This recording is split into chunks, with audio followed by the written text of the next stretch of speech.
Kole whamore atu koe whakatoka te pē tau polokalama, tai me tu utai tau whaafi whakalangangi o ate kore, ke tau tuku kotoa, tau hanga ki loto talitali tahine. Ako tui pe oku pia mao ke tau kau whatamu e tau whanau, I hono teke ai mā whanau ko ia. And to our non-Tongan speakers, when our guest of honor, Her Royal Highness, Princess Latu Tuku Aho, arrives, may I please invite you all to stand so that we can receive her. In our traditional Tongan protocol, we normally do and make those loving noises, tue tue. Yeah? You all know about that? So perhaps we can practice, okay? Koe taimi e tu o tai ai tahine whaafi whakalangani. Te whare atu, mō kātaki o lama hake ki o luma. Te tau taritari e tahine whaafi whakalangani. Mō kātaki, lama hake o luma. Mō kātaki o hanga ki loto. Mea mai e tahine e taimini. Tue, tue, tue, tue. Tue, tue, tue. Tue, tue, tue. Tue, tue, tue, tue. Koe, mālo au pito, mō mea I poplāna.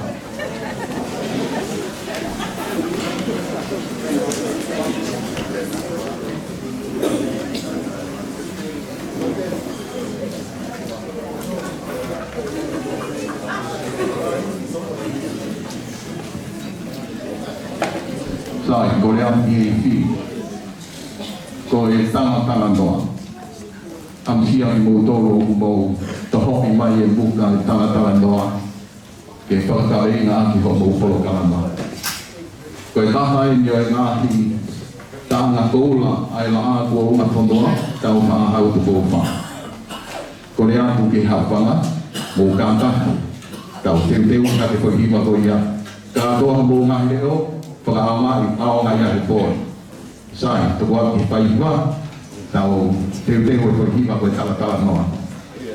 Mo si maupela I pepa ko stupa atu. Ia. Kamata pe tau I fiti I pela na e pepe tau. Kamata pe tau I fiti mau e tau do, ko le asu ngapa tau tamai. I tau hiwa katoa I tau iat ka vesi o I riu hiwa e nyafio. Tau hiwa katoa pepe vesi e wha, spela mai pehe pepe kau ka tau. Tau kokore atu ke mutu ngai pepa. Tau hiwa kataha mo tau hiwa. Kau hike Moimoi kau iwi kau Talatalanoa ai. Introduction dat me kau iwi kau hiwa katoa. Iwi.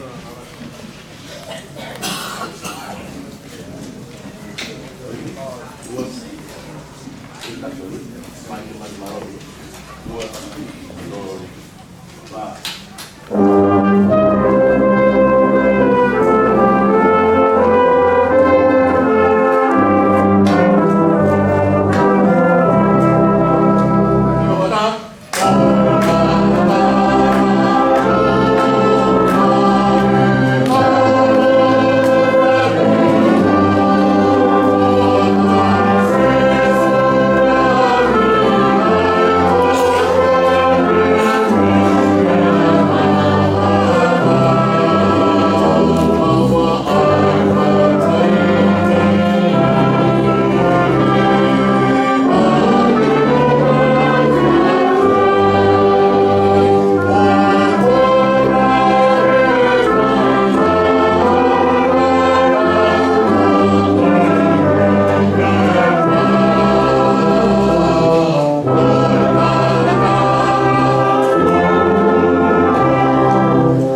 ate tamawiwa. Kamaroa.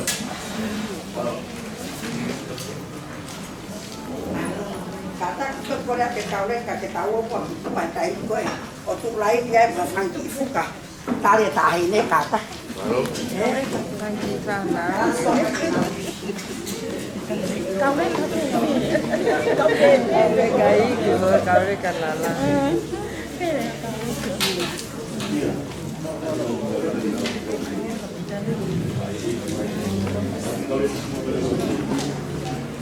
Ko le au ki o ngai whanau, ko e taiu e ki e mapo ai ki mautoro nei tua.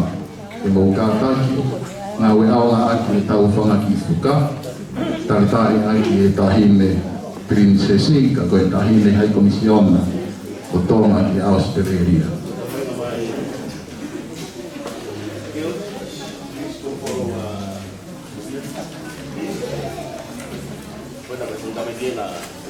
Oh iya, saya pergi apa ya?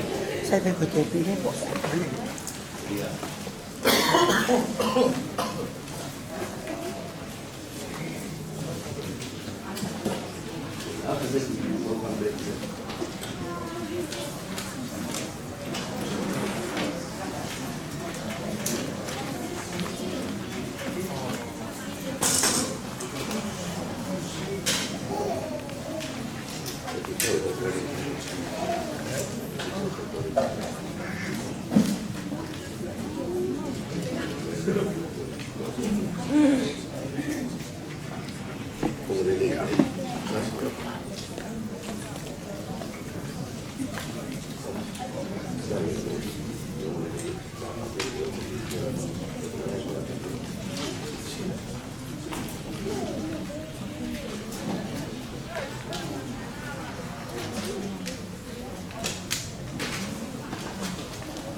O pas ke tau whaketa ke ki e ne whahau koe ahon, tau pas mānam ia e ki e mai iwa, moe hali leo, o whotu mai i e kau tangata mo i kau pepine koe ni.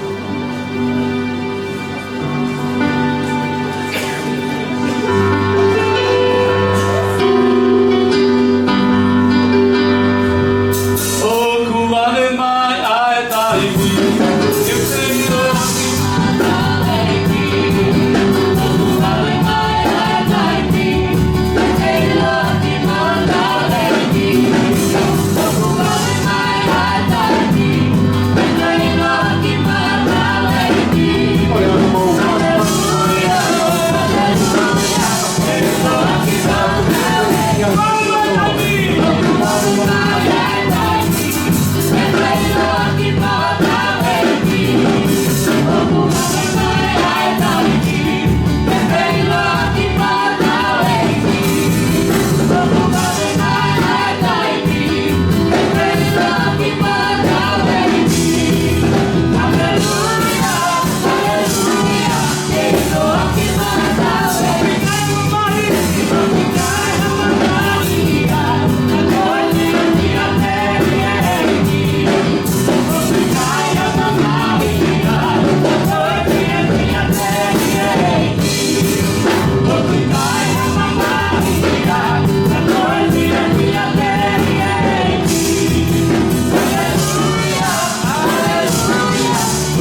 Ladies and gentlemen, our guest of honor, Her Royal Highness, Princess Angelica, Latu Puibeka.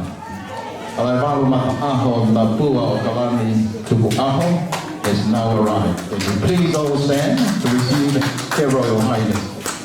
Tue, tue, tue. Tue, tue, tue, tue. Tue, tue, tue, tue. Tue, tue, tue. Tue, tue.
May I please call upon the Talatalanoa, the hymn Talatalanoa.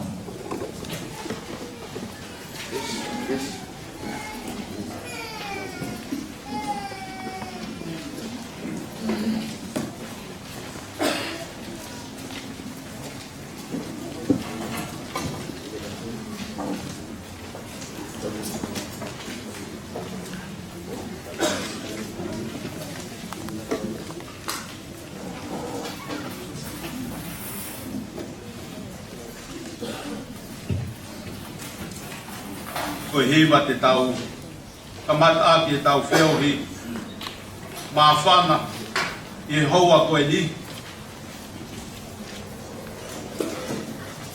Koe ni liwe ni ai, kamatu i ko tau whaahau tu pou wha, ai a kone unga whanua. Koe ni liu na e manako ki ai, e koe a kufiri ke tau ngāwe aki, i he fiaf ko e ni, ke kamata aki e tau whiohi, e vespe e tolu, e tau ngawe aki, ves uru aki, to e Talatalanoa, e alo ofari oa, a si sulami ai o tua, le feia mataua, ai whakaiki iki hange ki hatamaiki, pōpula he whaihala, tau mua ki he mala. To e Talatalanoa, to e Talatalanoa, to e Talatalanoa, e al ofa li oa.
Ke kau au he, tongi he atamai ke uwhawakai, ke ele ako naki ne tupu ki hoku tataki.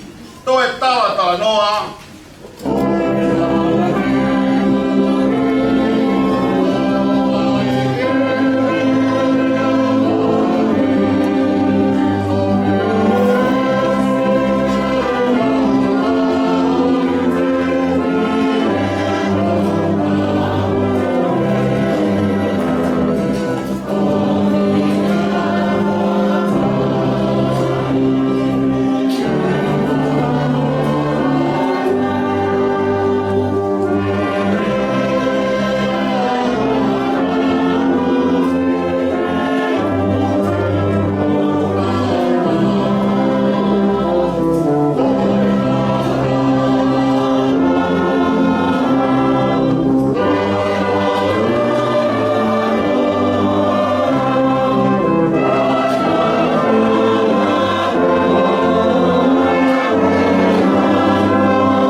vai. Ko ele haere mai ko hoku huhui. Ko au ai whaihia I nasi o e malaia. I nasi o e mate ia ko hao he ne pekia. To e Talatalanoa, to e Talatalanoa, to e Talatalanoa e ala ofali oa.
Ke mo kata to mele fua kilalo.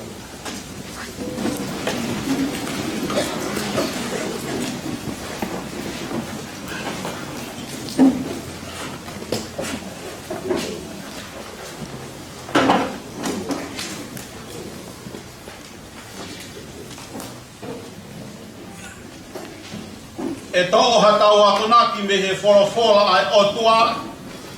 Ko e folofola a maheni. Ko e same manako ai peteriake ko te vita. Same te au tolu mo furu ma tolu, vespe tolu.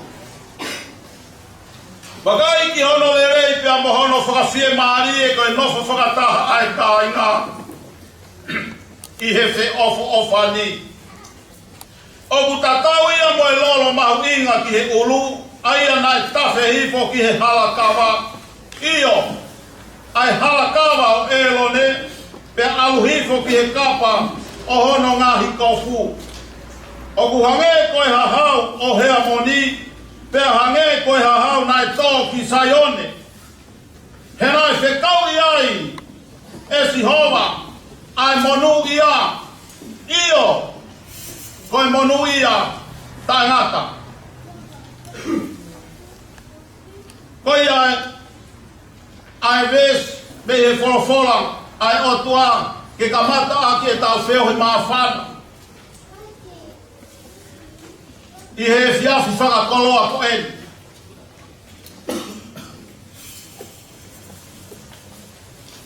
O toa e whainga maari e koe ni ke whakamalo ki he tolu tahari o tua o ku ne loto lotoi i he tau wheohi o e fiaf ko eni. Kamaa e ku fie whakatapu ma kehe mai tahine pini se si. Amerika, Latu, fui peka, tukua. O kule mea, iho tau loto ngā, i he fias kohen. Whio atu moe, whakatapu ma kehe. Ke kau taula eki, matea ki e tau lotu. Me Tonga, pia pehe ke whanua muri. Ko tau, lava mai ki ai. O maasi kau, whai whekau. Kau whina eke tau ngā ue. Sika kai tonga ko tō pēku tonu. Ke whai atu ha whakatapu. Ke ten mau tolu ko mo mea mai he aho ko eni. Ke tau wheo hi o whai. Whakamalo ke eki koe i koe. Se tau kāinga mui wholau. Mai he tahine. Whamalo ki he tonga ko tō pē o tau lonuku he malu o e whare ko eni. Talangata ia te kita o whai at ki tua, pia ke mamao at. Ki mua ke whai halame ki he. Ko te wholawhola na tau whanong ki ai. O ko wangoi ke whakahatu koe motua mau lalo. Ka ku maulunga ai ko speri.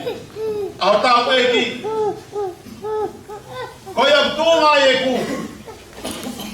Viringia I maunga I he whiawhu eni. Ke whakahoko ai ofa. Mi he tau tamai. O kune awhio. Mei lotoang.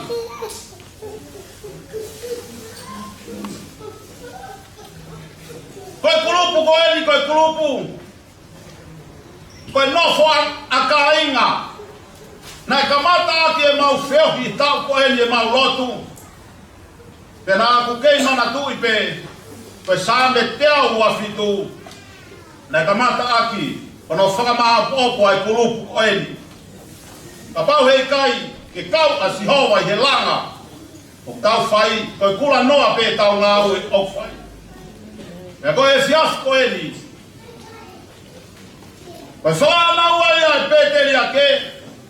Ia whainga kakai pe. Whainga lanu pe. Whainga whanua, whainga kureanga. O kuna unofo whakataha I he whiawho whani. Koe pau ia ke tāpua ki he otua. Talamai he wholawhola ka te tau tolu. O katau e nofo whiawho whani koe ai kai ngā. Mua lolo ku tawhe hifo, au hifo ki he ulu. Halakawa i au elo ne. Pea tawhe hifo au ki hono ngahi. Kapa koe I hono kofu. O kune whakamatawa ka te tau tolu e lolo kano taipe koe lau maare maa oni. Pea ulahi pēna I lolo I au ku tawhe. Ka ko tokanga ki ngā ue lau maare e kua whaosi o tau mo uia I. O kune tokanga mai ke tawhe I he kakai tonga I he auto e.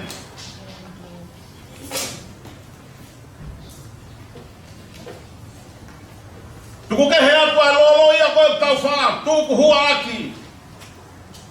Ko tau kāinga hau mi he lolo, o ki kai koe neu hinga ia. Koe lolo koe ni, koe lolo whakalau maari e. Te a pehe wholofola, hange ia koe hahau. Oi maunga ko hea moni. E koe hahau, o ku mārohi angei he uha. E ku mārohi angei a hato e mea whakanatula he mamani u tau iai. Taramai e wholofola aku, angei ia koe hahau. Oi maunga ko hea moni. Pe au ku, maunga hea moni kai maulalo hake, ai maunga saione. E taramai e wholofola o ku, angei ia koe tawhe hifo, ai hahau he maunga saione. O ne tawhe hifo au mai ki saione, o tau, I heni ai he whiawhu ko eni. Mā whana I tau whehu fie fia, koe ngā ue ia lau maare maari oni, oi otua. Koe koe tau whawhe ulua ki ia, koe tau whawhe I lau maare maari oni, otua ki tau whehu I sikakai tonga. Ki ngā ue ia, I ha tapa pe I ha whehu, o tau whai, ka koe kakai tonga ki tau tonga. Wange mua hano lau maari e, ke ne loto I tau whehu ki Tau maa, ai tahi ne princess I au tau, whio whakataha mo ia, I he whiawhu ko eni. Tau anke hoko ai whio ki au tau whai, koe whio hi fia, o whio hi mawhana, I he whiawhu ko eni. Kou kore, ke tau hanga ki e ki he lotu, ke whakataha pui e tau whio hi, koe hui ke lang I ai ho tau e ki he whiawhini. Ke tau lotu, a pata mai, ko koe e mau tamai whakahewani, pea ko koe e mau tamai taingata. Ko koe e toko taha o ofa maoni taha ia te ki mau tolu, o mau hau moe loto hanga maari ki he awhiona. Mau kore iwi moe marohi, holau maari e maani oni. I ke tāpua ki e toko taha kotoa peku si lama mai. I kai ngata I, ka koe hou eiki o e whiawhu eni. Ai tahine princess o Tonga. O ku mau lau kawaki, I he mau nofo muri he whanua ko eni. O ku mau kore, ai malui ai a whiona, o ku mau kore, ai tokanga I kina ai a whiona, malui ia. Maloi mai kau mui whanonga. Pea pe he tonga kotoa pe hu mau I heni, he whanua ko eni. Mau kore, ai nimalele o e awhion. Ke pe e ho hanga malui e toko taha kotoa pe. O kutui atu ki he awhion. E kai ngata e mau kore tuke tafe. Mawhana, ko lau maare maane ni he mau wheo hi. O I kai ngata pe I he fiafko ni. Kai hoko atu o au ke ngata e mau mo ui. Ke langi ia mau ai pe a ho a fio. I e wheo o mau whai. Pe mau lotu mai mau kore. Ai lelei mai langi kotoa pe mau fia. E whata apui e wheo o mau whai. Ke langi ia toko tahai pe ai a fio. Mau whai e lotu mai hupai ni. Tunga hiong ala ko sisu kalais ko mau eti. Ta ko mau whamu ui. Amen. Malo pito. Kore ke tau pas falang lagi ai eti. Ako ki he MC. Ke hoko atu e tau veo I he fiasko ni. Malo pito. O te whamaho ki he pāspa ko e slow me molisi. I he palahoko o I konga whakawau maari o e whiawhini. Mau paspasi I mai e tana peika I kau. Tautu moe a whio ai o tua o tau lotolotonga. Tautu moe hei lama o e whangata pū. Ka koe lupe o e taua o haa mafu. Tahine ko prinsesi Angelica Latu fui peka. Halai mahu na aho na pua o kalani tuku aho. O pas mai ki ai. Watampu atu o nganga mo hama te fua. Mo haa tau I whanua. Tantu mo e kau taki lotu. Tantu mo e tonga kutoa. Sola mo e vulangi o tau te fua. O lau nuku I e polo kalama o e whiawhini. Talangata he o whai ki toa. Kai a tāmua o kofe ke whawhotulā I whatongia o e whiawhini. O nganga mo hama te fua. O atu ai kore whamore Te ria na iai ha whalafotunga e kai whiunga pia monuka ai morumalu o loto tatauna. Ki toke lau mamao, kai umaa funga whonua. Tonga hiki, ke mau awhi mai te mua o kāpani ai e malata o loto palasi. Kai tuku ki wawaulahi mo e o tuhapai. Ke ma whakafotula e whatongia o e ahoni. Te ria, ai tāhuri koula o e amelari o e tau tahi. Tahine hai komisiona o Tonga ki Australia, Linsesi, Angelica Latu fui peka, halai malumata aho, na pua o kalani tu aho, mo paspas kotoa mai kia.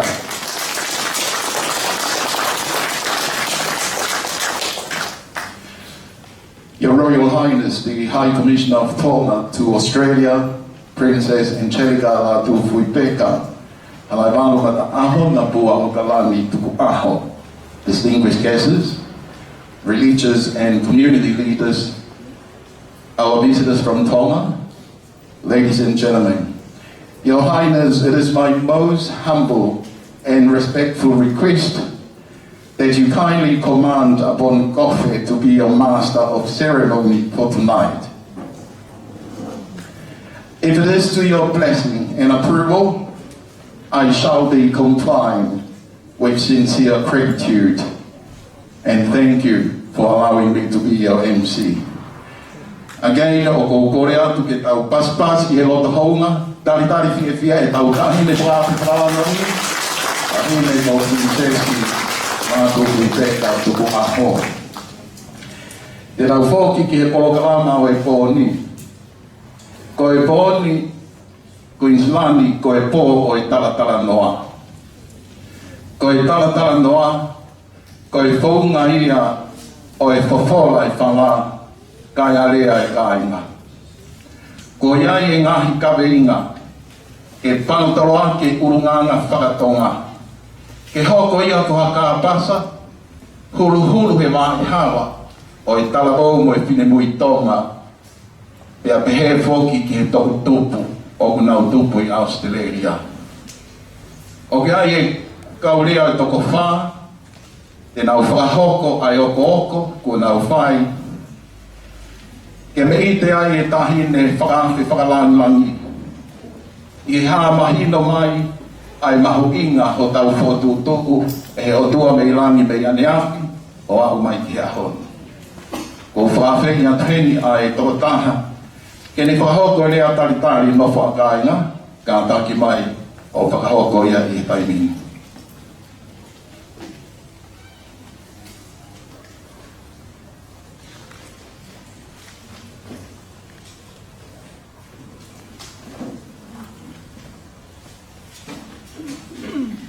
May I please invite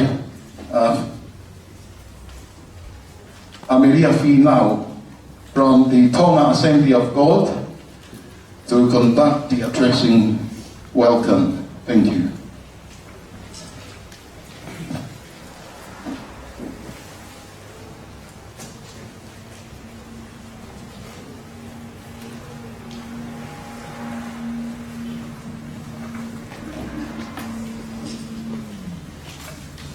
O kong whakatapu heni, ke tui o e langi, ke le awhio, pe ale whina ngalo, ke omia e ahoni, ma ki taua. Tulou, tulou, mo tala mau e whonua, pe whakatapu ke wheitu ngingila, o e whungasia ko vei o ngō. Ka koe parani te huhulu, o e vai ko lea, ta ahine, ko Princesi Angelica Latu fui peka tuku aho. Tawa ki haaho eki, haamata pule, haalotu, sola mo vulan kotoa, o kutaula umuku i e whane tapuni. O kiai a loto maafana, i e tuunga whine mātua mo mātua tuani. Pea moe kakai Tonga, o e fōi hati o Australia. I o mea mai, ke whakaava ai polokalama Tonga tei o awhi hongo fulu mā o no.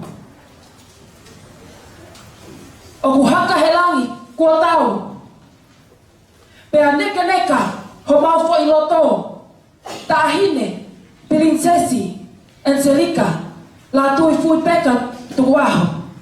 I ho mea mai i e aho ni. Tuku mo ke whakaosi o taritari a ke lea whakapilitania. Kou hiko, kou muli, pe e fo ke tau whanau. O wikai ke nau poto i e lea ho tau whanua. First and foremost, I'd like to give all the glory and all the honor back to our Heavenly Father. The reason why we are here, to fulfill and remark a beautiful and a remarkable occasion such as tonight, as we are here with Her Royal Highness, Princess Angelica Latu Fuipeka Tuaho. I welcome every single one of us, from the religious leaders to also the young and the great, from the different denominations. If you are here tonight, we welcome you. In the name of Jesus Christ. May tonight become a blessing to us all. And that we may continue to carry on that love and that unity of Tonga Day of 2016. Ko whakafoke nge ia mo langi i kotoa ke tau o tua mafi, malo tua eki o whātu.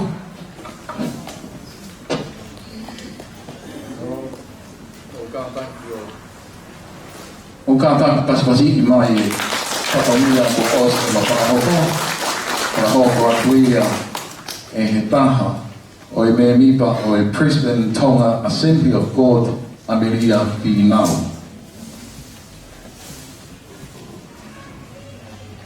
Kore atu ki he youth ai Assembly of God mō teu mai. ko e hiri o e whatongia koe ni, pea e hoko mai lewa ai skit mea ki mou tolu.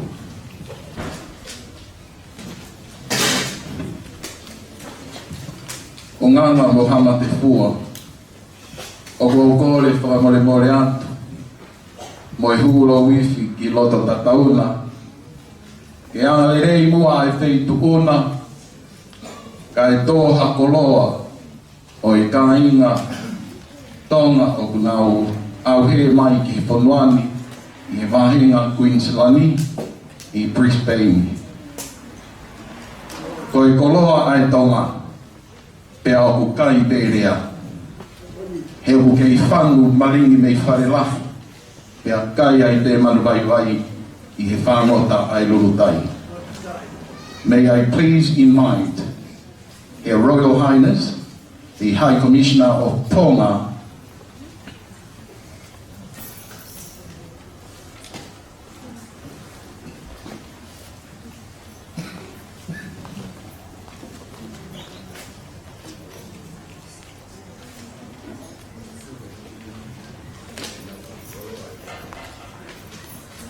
Your Royal Highness, my apology as your Master of Ceremony, one of those being happen from now and then. I'm getting older every year.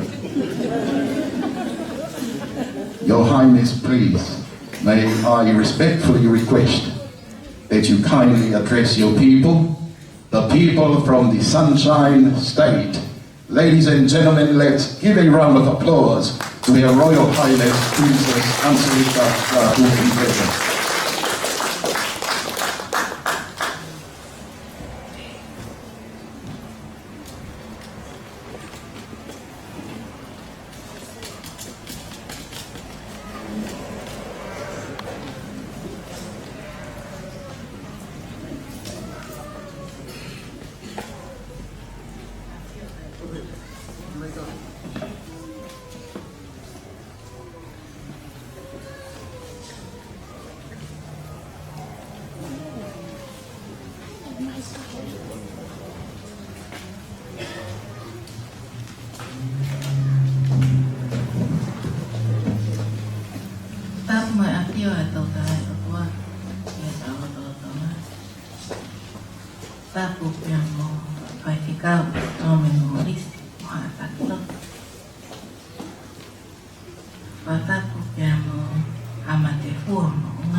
I wish to acknowledge the traditional owners of this land and elders, past, present, and future. Distinguished guests, ladies and gentlemen. Culture is a system of knowledge shared by a large group of people in the course of generations through individual and group striving, whereby culture evolves slowly through time. Therefore, culture is manifested through our lifestyle and defined by people's experiences, beliefs, perception, values, attitudes, character, hierarchies, roles, customs, social behavior, language, religion, cuisine, social habits, material objects, possessions, literature, music, arts, and so forth. But the importance of Tongan culture lies in its close association with the ways of thinking and living in Tongan society, in or outside of Tonga. Belonging to a culture can provide individuals with an easy way to connect with others who share the same mindset and values, From small villages and islands to larger cities in the continent of Australia, our Tongan culture offers a chance to connect and share our history, beliefs, values, religions, language, and customs.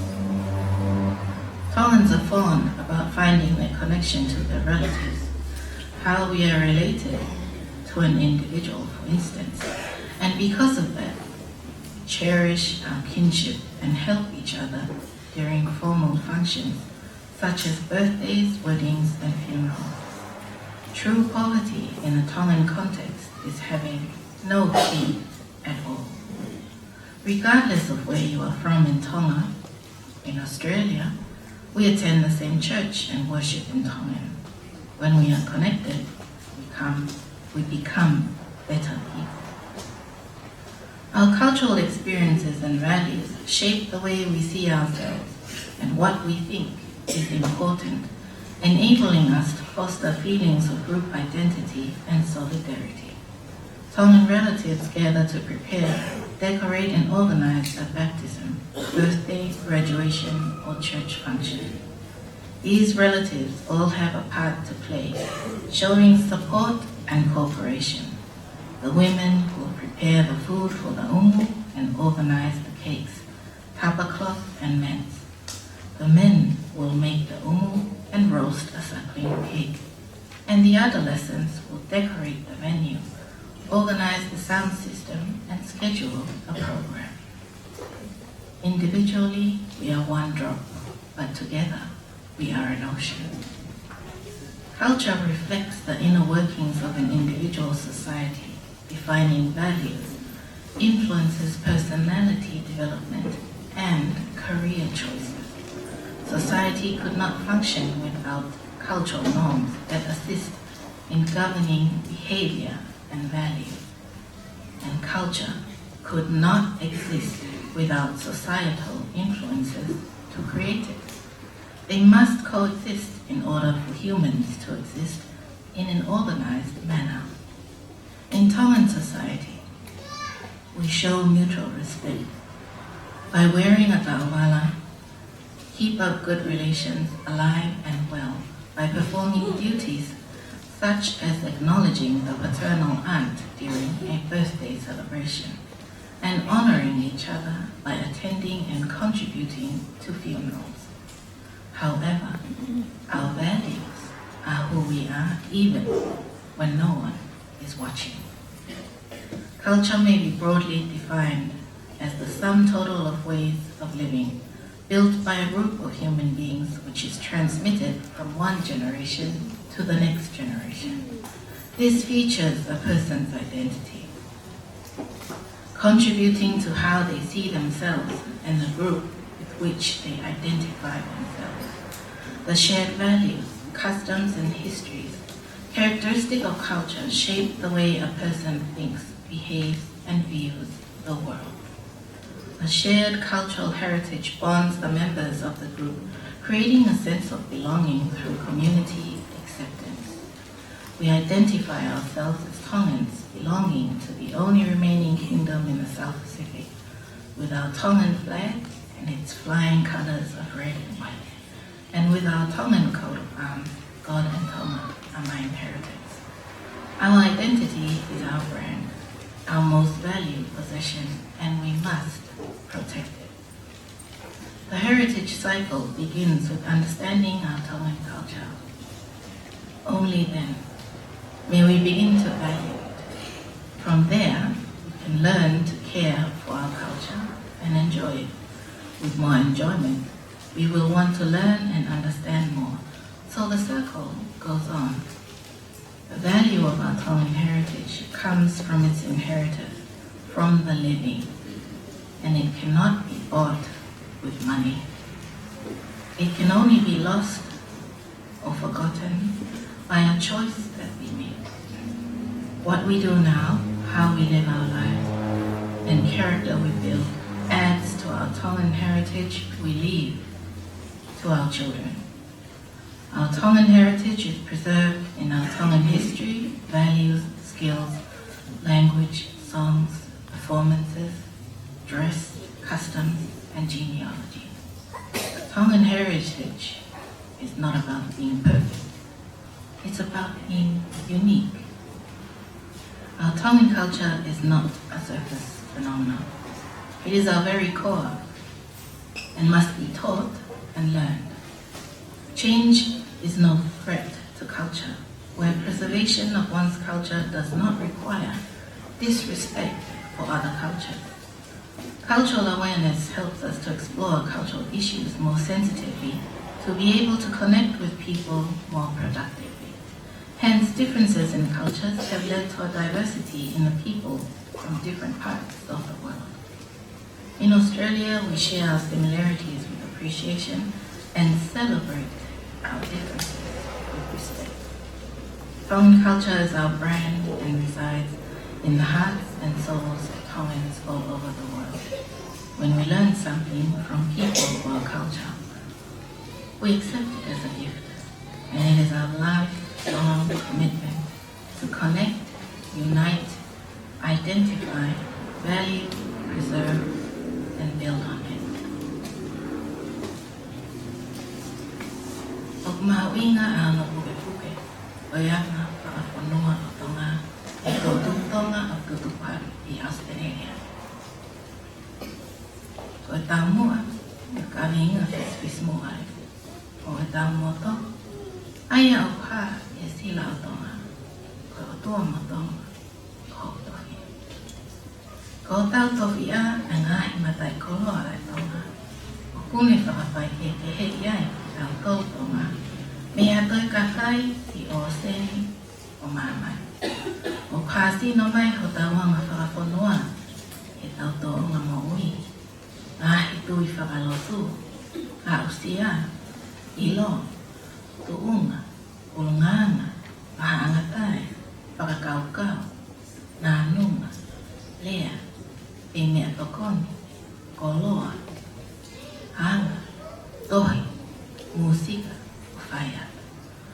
Ko ane mau inga peho tawanga whaponua whatonga, ko tau mo'oi ake.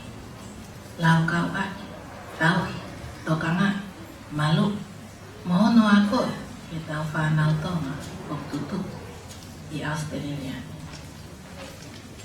Tau mei toa e moe tau tauhi. Ai anga whaponua o tonga, he loto a tonga kotoa. E nai whanau, mo tuka ke tonga, I Australia.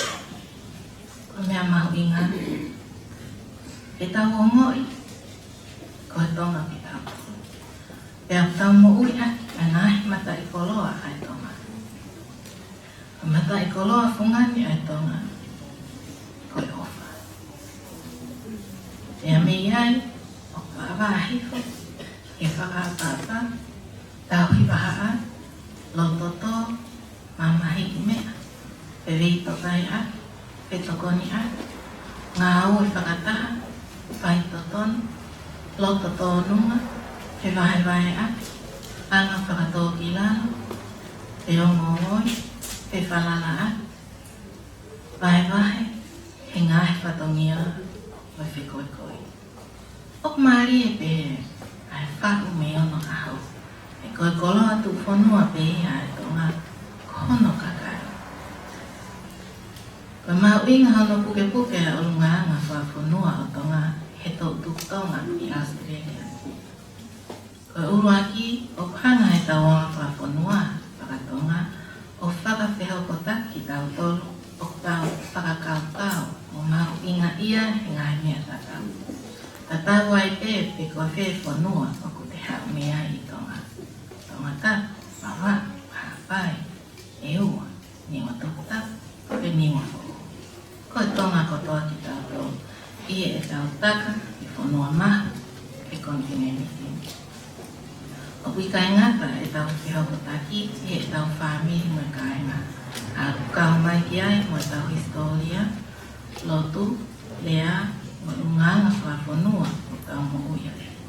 Ko whakamasiwa ki e tonga, ai mōre hano kupu, ko toki vete e mate.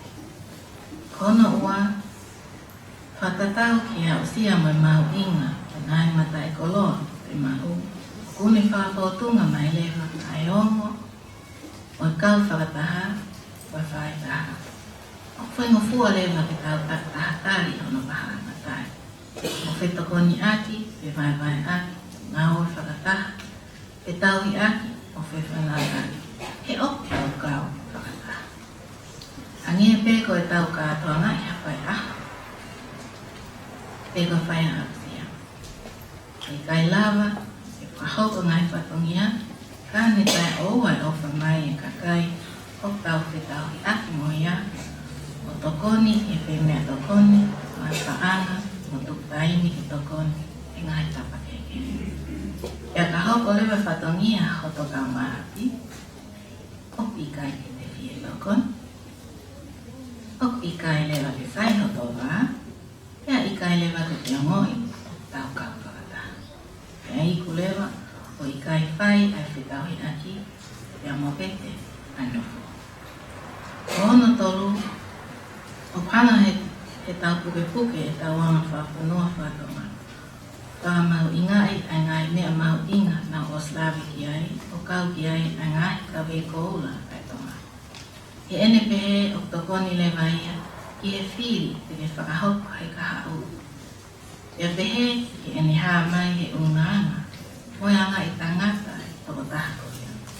Tau whatata ak hataha ne tupu hau te hatakai, o whai tokoni. Petokoni aki, tau hi wahara. Anga whakamau mo ngā o ngā roi. O ikai ngata eni ko tō taha palala anga mo lele. Ia whaingofua ai ke ma haane ngāo. Pea toi kau ki ai, ai whalala ai community, pe whamiri o kau ki ai. He o ilonga ene ngā oe, o ikai toi lea pe. O pou ki ai hapalo de, mai o fuwe siwa. Ko ia o kulaka totonu, o kulaka malu. A ko ia o mamio hono ngai taunga e iloka pe. Poko ki ai o ilonga e tonga e tauanga whakapunua. Hange ko tau tui te wala. Lea whakatonga, whakahaa e sila o tonga. Pai, iwa. Hono ngā oe ake e tau ngai kupesi, o ngā hingoa wha tene ngai ponua, o tau lau kau laki. Ko ngai mea koe ni o kau ki hono whakamaki hei ki tau tolu ko kakai tonga. Pea o tau mau inga ia ai mo malui. Ko hono whaka osi ko anga whakaponua o tonga, o iho tau talatu whakaholo whakatola. Ko tau mau ino iho tau anga whakaponua, tau mau inga ia le vai, e tau mau inga ia ai, o tau ako lewa, e tau tokanga ki e tau anga whakonua, e tau opai, tau maki aki, o lau kau ai. Tau mau inga ia, o tau karatu whaholo, o tau ako i, o whakahino ki e tau whanau. Ka ngai me ai o mau inga, ai o kaila hai paanga, o whakatau. E more mo ngalo, e tau karatu whaholo. Ko ikai ki tau o whai. O kau e tau tātu whālo, e tau historia. Mata e koloa ai tonga. Ilo, lea, hiva, whaiva. Teu whakafonua, hohoko, moeanga whakatonga. Ko tāra o tātu whālo, o tau anga whakafonua whakatonga. Ka tau ofa, o tau hiki ai. O khange e lewa. Haakau, waka, o loloto, tup maaloi, fua, whakaoko ofa, o auma. Pea ko ikai peke tau tokangai, hoko lewa, ko fo inge ese, ata ape, o te ek peke weki atu, o mafoa, o tai auma. I hono tau he e tau anga whakafonua whakatonga. Lava ai ke tau whawhia ko taki mo ki nau tolu, tau whakakau o tui tatau. O mi ai ongo o kau whakataha mo e whaitaha. Whakamau inga, ai ngai mata i koloa o i tonga. I longa e tonga e tawanga whakaponua. Pea moho tau tawa tu whahoro. O mo oni, o piai e ngai anga whakaponua ni ihi o tau hiki mai ki mulini. O ikai ke i tāo ke tau. Pea o iai pē, ai ngahi anga whakaponua o whia maa. E tau piki maa ki ai, he oktokoni ia, ki ono langa hake, tau mui. Oku i kai uhinga e tau lau kau aki ha tau tonga. E tau lolongi mo si o lalo e ngai makakari ke he. Kau tau ke tau whakapapai ki nau tolu. Tau tupu o tonga mo tupu hake i Australia.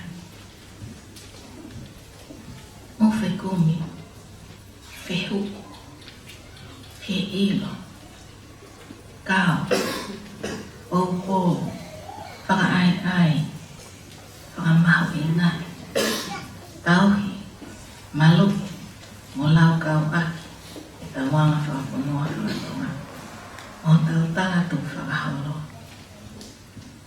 He koe hala a mahala keri, o kalaha mo manongi, whakakala mo o nia, o whātu. O whakahi mai ai koloa kua tō o tahine prinsesi.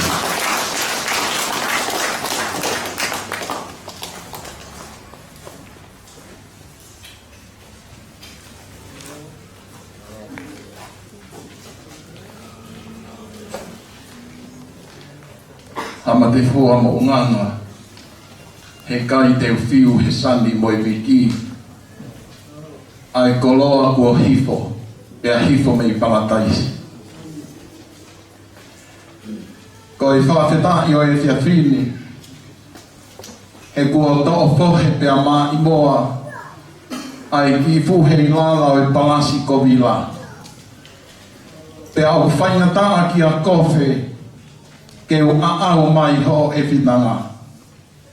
O ku tau kiloa ki he atamai mo e saikolosia.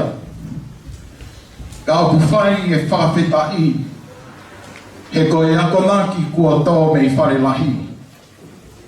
O ku mate he mā kofi, he toki wakai he whiawhini, hoku kihi mo e kusihi. Tā koa, koe ama me ane a whi, me i ono pō, i ono pō ni. O ku kei taki mua pe, pea kei uloa ki pe, ai whare o e hau o Tonga, hono whakatolonga ho tau whaonga, pea ku lau kau mo whiawhia ai, ho ka inga i Brisbane, ka au ku iloa i nau tolu ho nau ngingi la. Tō kua ko i nau sunshine. Ko e pōni, tō ki mea mai e siweri oi o tu tō ngā. O whakangingi la pia wheta paki o malama, ko e fu otu ka veinga, ko e koto tā puaki ki he tonga ko tōngu. Pas mai, i he whahoko whakamia, ko tau rāmi ai, me he tahine prinsesi. O ngāna Muhammad te fua, o kua kore whamore atu. Tuku mai haku whainga maari, ke u whareri, ai funga stage, kai hoko atu, ai ngāhi whame ite me ngāhi skite, ke hoko. Kore atu ke kau whiwhine, mo kātaki mai ke funga stage, ke mamahe ai podium me ai, ke a mamahe mo ngāhi whala, kua i olunga. Kai atas kit ai whanau, tau hoko atu ki ai.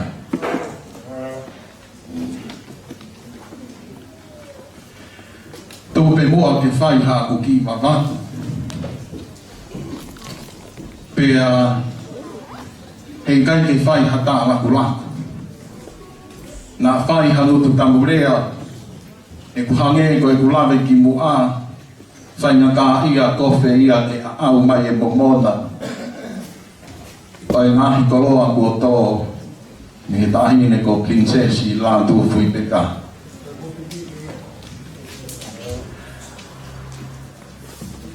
Ko e mahu inga hono pau tolo aki, ko tau urunganga whakatonga. O tāpea ngāri, e ne mea mai whakahoko. Tā koa ko e urunganga whakatonga, ko e mea ia o mo ui aki. Ko e mea ia o ku tauhi aki.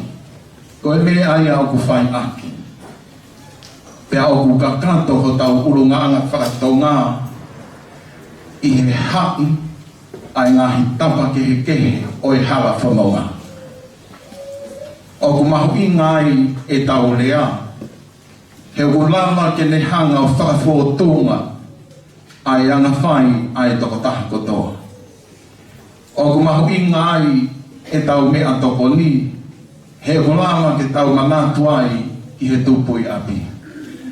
O ku mahu inga e tau āti, he o ku whele ai i wharehanga ai o ka anga mo e lālanga. Pea o ku malawa i ho tau urunganga whakatonga. Ke pelula, ke i mama, o tau whiwhie maari aki, ka tau taha i he whakakaukau, tau taha i he mea kotoa, pea hoko ia ki hasosa ieti, o ku mau mauluta mo wheo whaaki. Tahine kai ke mau whiu, hono tāmaki koloa o ke mea mai moia. Ko hangeha e riri kua loka, e mau whenga atu ki tua moana. E whawhita i mo, he ukei alo ofai o tua, o whakase pita anki ho lau maari e moho ngahi mai moa.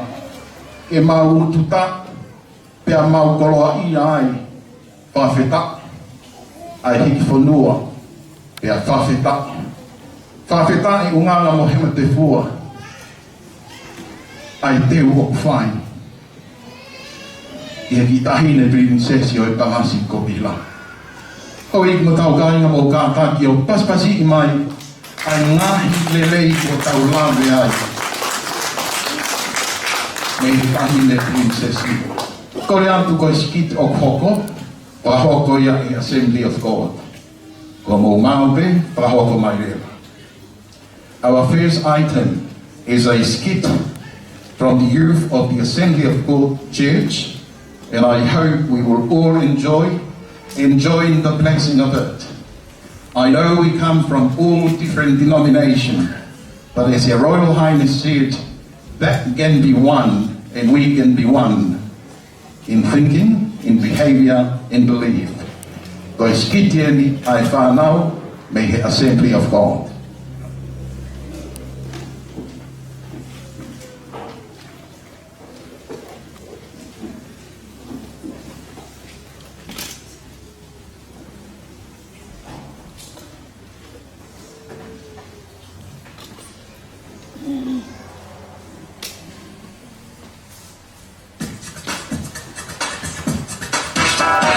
Level 138 in progress.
Mo Paspasima, your youth Assembly of God, ladies and gentlemen, our youth skit from the Assembly of God.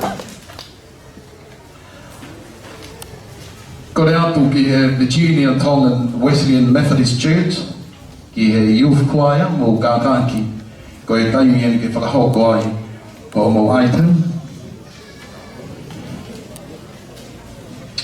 May I please call upon the Virginia Tongan Wesleyan Methodist Church Youth Choir.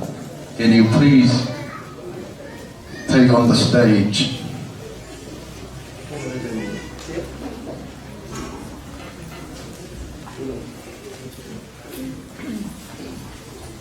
Patuloa tahine.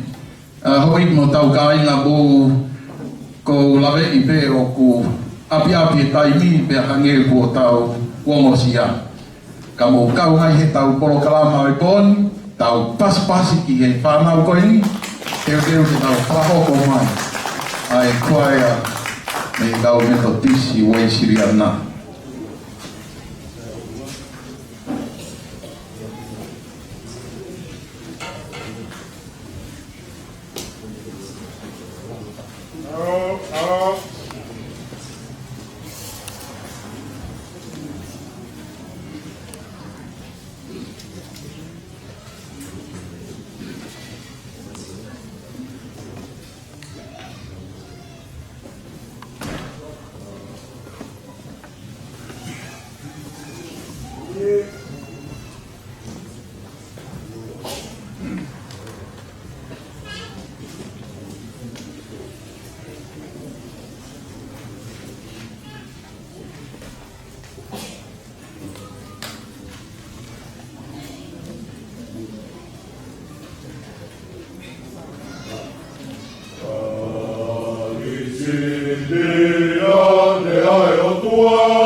May the Wesleyan Methodist Church, ai a koe koe ai longa I whanau. Ko e lea whika uruaki. Lea whika uruaki, se misikite. Ko se misikite e whauki, koe whawhawhonga ia me he Virginia Tongan Wesleyan Methodist Church. Pea koe karinga lea. O ko I he urunga ngā whakatonga. O e tauhi whakatonga. Hono mahu inga o e ngāhi. Konga o e urunga ngā whakatonga e tau tauhi, e tau whakatokanga. Tongan discipline to observe and preserve. May I please call upon Se Misikite, our first speaker.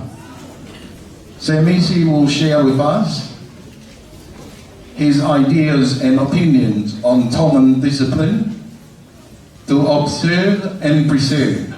I know there's a lot of us who doesn't feel the connection to our culture, and I respect it. But I do know also there's a lot of us who are guided by our Tongan values and our Tongan principles. Ladies and gentlemen, mo paspasik mai Se Misikite.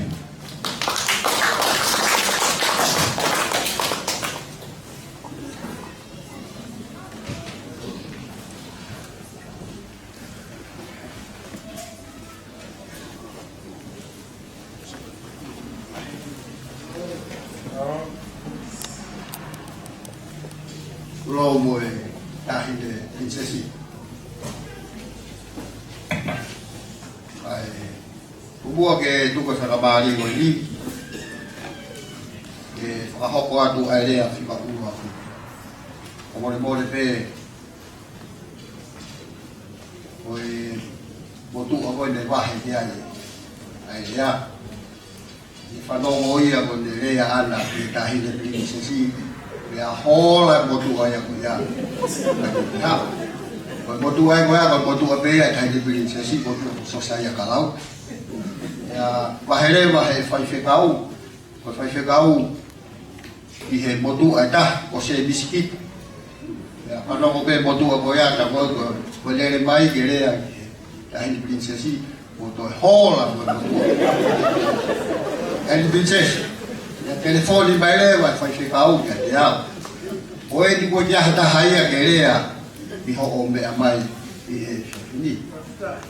Ya u le ange ke fai fekau. Ole ko o mau tolu ko moto mau tolu ai ta hidi ni so. Ya pe ya fa fofonga o tau kai alo tu e ave au o ta. Ya o more atu ta hidi ka tu pe mua e ta punya watu fai ai whatongia. O hoku hihoa o more ai ngā Brisbane o siasu tuku aho kalauta kupua. O e motua whei umueli ai ta hine prinsesi.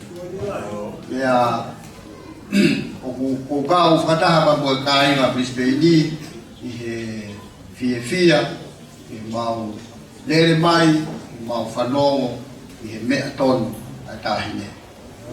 Ya de ko teu dai teu mai pe I he motoka I he lele pa wa o mai pe ya o fia I ho o mea ku ke ka kui ka toa ai ka veinga ko ya tu pe mua ke ula pe ha ki fo ka veinga no pe ua e kai teu whakalahi na fai ko to e mau ai ka veinga lere e whanongo ki ai ka inga Brisbane.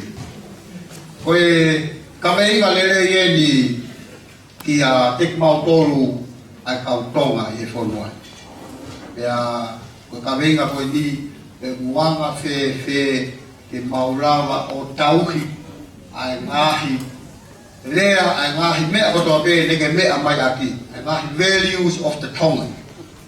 Ya, ko fika o aki pe ta hine mau whenga ke mau whakata pai ke mau whakata o hange pe ko whakoutua ki lalo.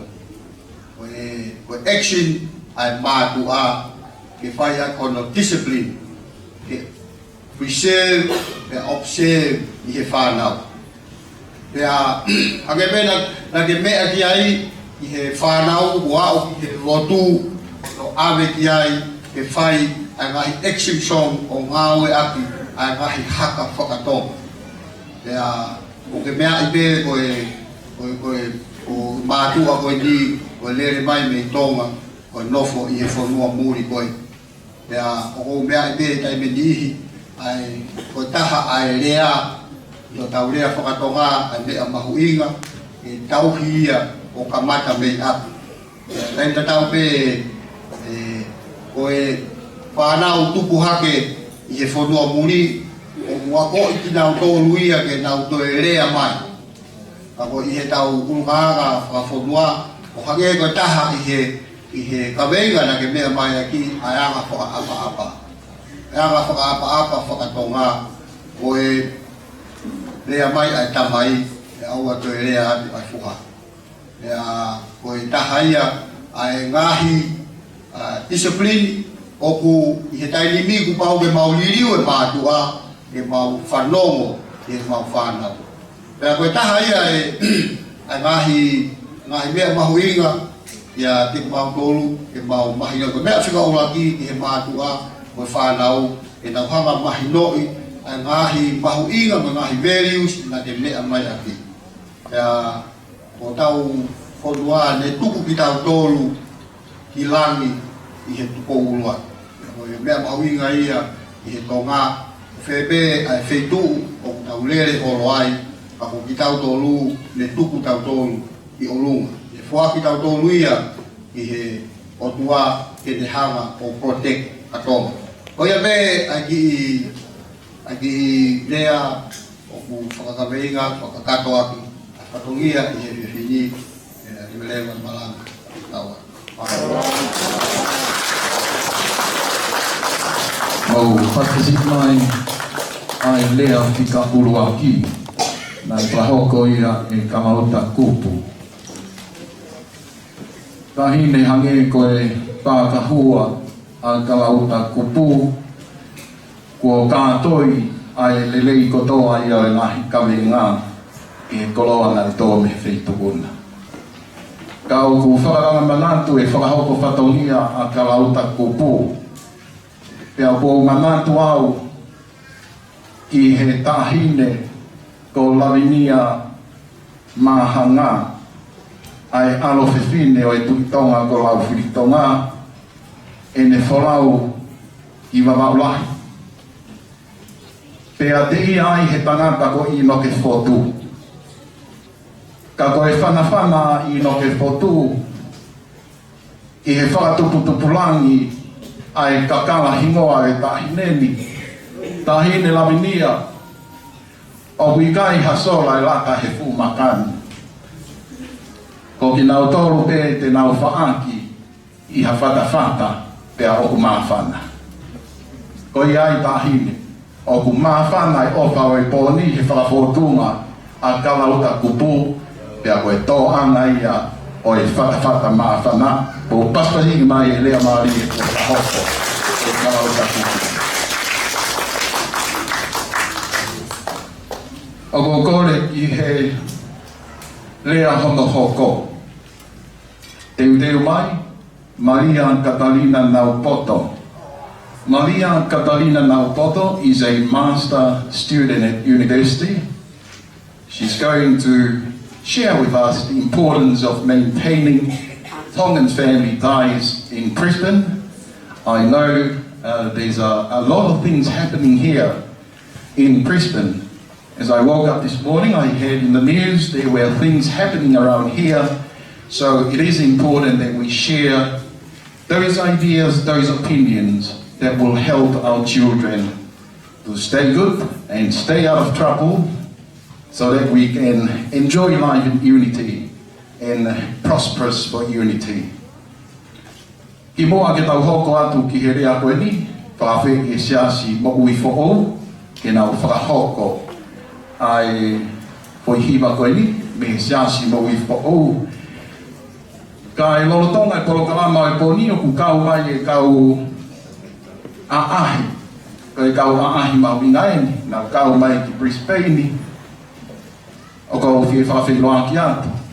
Ai whiwhine Tonga whai whatongia, o kune tau i ai totonu ai kakai whiwhine. Women's equality, fairness and justice for women. Ladies and gentlemen, may I please acknowledge Betty Blake. Mo paspasi mai, Betty Blake from Tonga, who is here with us. I also have a visitor from New Zealand, from the Health Ministry, Eseta Finau. Mo paspasi mai ai whiwha, i tau whaka mai o tau tau o Tonga.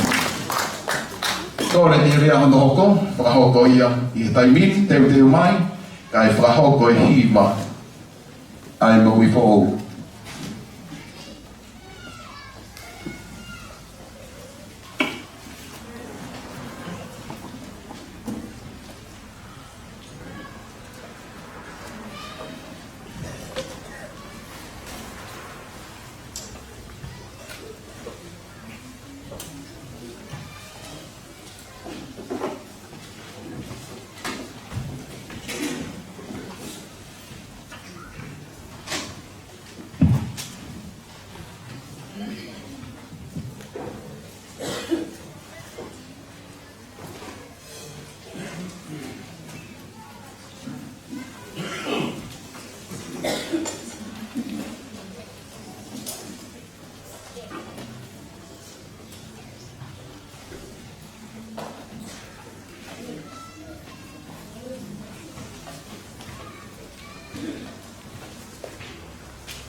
Exception to the rule.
to e paspasi mai e hika maari e ko whahoko e me tautuku ko ia o e siasi mohu o u.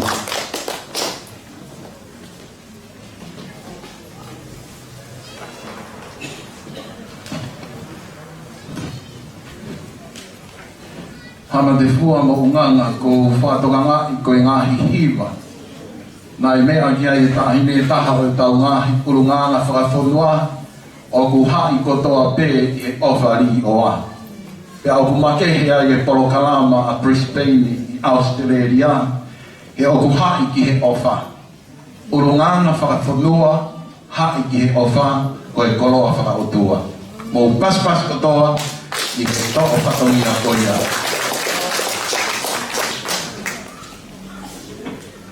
Kore atu ki he lea hoko, ka tāki o whakahoko ia i he taimini. Kore atu ki he lea a Maria Catalina Naupoto. Your Royal Highness, Maria Catalina Naupoto is one of the academia from Brisbane. She is a Master of Art University student, and she will share with us the importance of maintaining Tongan family ties in Brisbane. Ladies and gentlemen, mo paspasi mai, Maria Catalina Naupoto.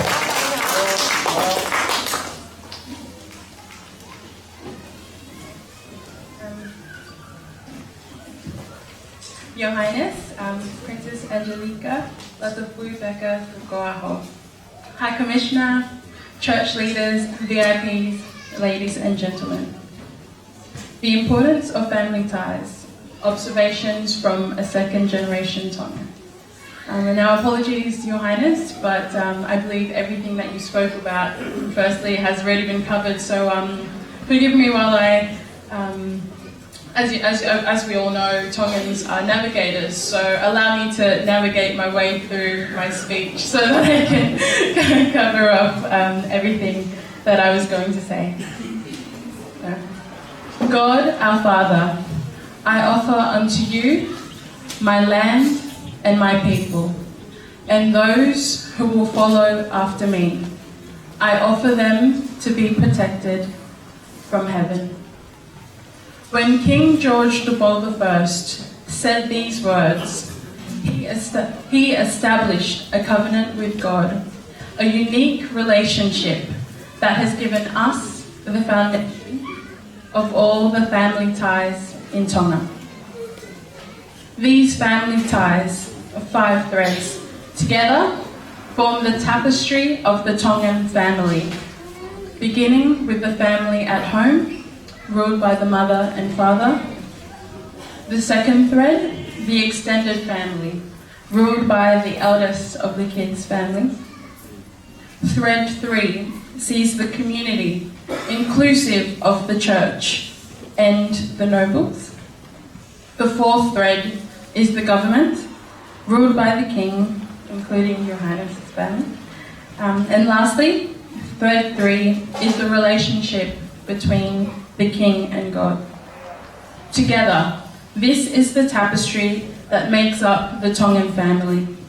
So when King George I said, "O tua mo Tonga ko hoko tofia," he meant it, because you are a member of the Tongan family, inheriting all that is unique about Tonga. And so what did we inherit? We inherited the virtues, the golden bands of Jesus Christ that form our anga whakatonga, our Tongan identity and culture. It is special and unique to us and makes us who we are.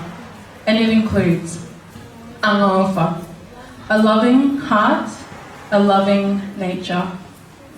Anga whakaapapa, respect and reverence. Tauhiva'a, keeping the relationships. Mamahi mea, a keen spirit, enthusiasm, and lototo, humbleness and a willing heart. Now, over the years, I've been fortunate enough to hear stories about my parents' upbringing in Tonga, their family and experiences, and the common theme was the strength of the anga whakatonga. There was a profound sense of belonging, of love and community. You were strengthened by the relationships with others, and everyone was considered or treated like family. When I listened to these stories, I was saddened by how different they seemed to my current reality.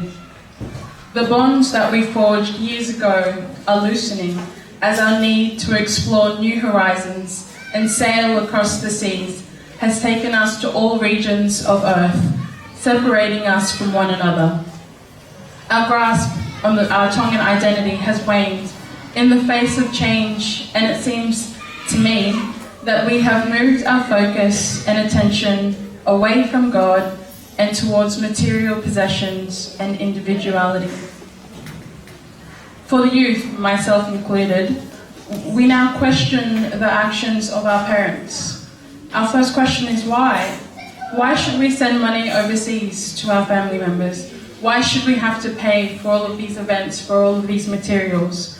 Why not just keep it at home, keep it for ourselves?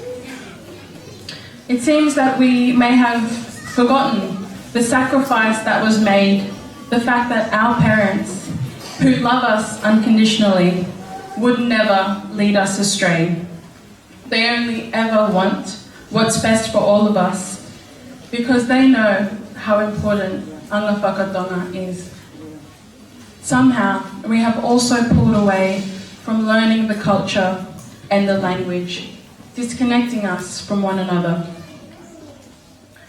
My grandfather from my mother's side used to visit us when I was growing up in Canberra, and I couldn't communicate with him because I couldn't speak Tongan. So I couldn't tell him how much I loved him even when he was dying. At his funeral in Tonga, we gathered around for the prayer, all of our family members, and I was asked to say the prayer, and I couldn't. I had to apologize to all of my aunties and uncles and my mum because I couldn't say it in Tongan. So now, I no longer have any of my grandparents, and I can never reclaim or revisit that time in history. So for some, we have moved further away from who we really are, our anga whakatonga, and it's loosening our family ties, breaking apart this family tapestry. We are losing the meaning of family and our identity, but it's not too late to unite. We can strengthen the family bonds by teaching the culture and the language. Even if the children say that they don't want to learn, believe me, when you come to that point, when you can't express your feelings to the people that you love, you will never regret knowing that and being able to communicate with the ones that you love. So I implore you, family members, mothers, fathers, please teach your parents the culture and the importance, because you know how much it means to you when you grow up, and if you lose that, generations to come will never know the love and the happiness and the joy that you did. Let us value our community and the church and keep your family involved. I know to the youth it might seem like a waste of time because you don't understand, but everything that your family members are doing is for a good cause and it's keeping you closer to God. So I implore you all to value that time and to cherish it, because it's also valuable time with your family. And speaking of which, spend quality time with your family. I know it's so easy to be distracted, to have to work because you're trying to put food on the table, but you're going to miss your kids growing up. You're going to miss the time with your family. Your parents aren't getting any younger, and your children are getting older. And sooner or later, they're going to have to move away from the home. And your family, your older family members, will no longer be around with you. So you have to preserve that relationship now while you have the time. Keep the relationship strong. Forgive any wrongdoings. not only for your sake, we don't have enough time to be angry at others, especially if it's over small things, like who got to speak first or who got to wear a particular outfit. But for the sake of yourself and your children, forgive. So, as my uncle Samson in Hawaii once said to me, always remember your roots, because it will always remind you of the golden band of virtues. And this is our strength. As Tongans, we may not have natural resources like gold, oil, and silver, but what we do have is worth so much more. We have the blessings of God, of country, and of family, and the golden bands, these virtues, gifted to us through King George the Ball I, which are angaofa, a loving heart, a loving nature. Angawhakaapapa, respect and reverence. Tauhiva ha'a, keeping the relationships. Mamahimea, a king spirit and enthusiasm. And lototo, humbleness and a willing heart. It is our duty to pass this on to the next generation, just as our ancestors, our family members, have done before us. Do'a whātu, maloa Buddha.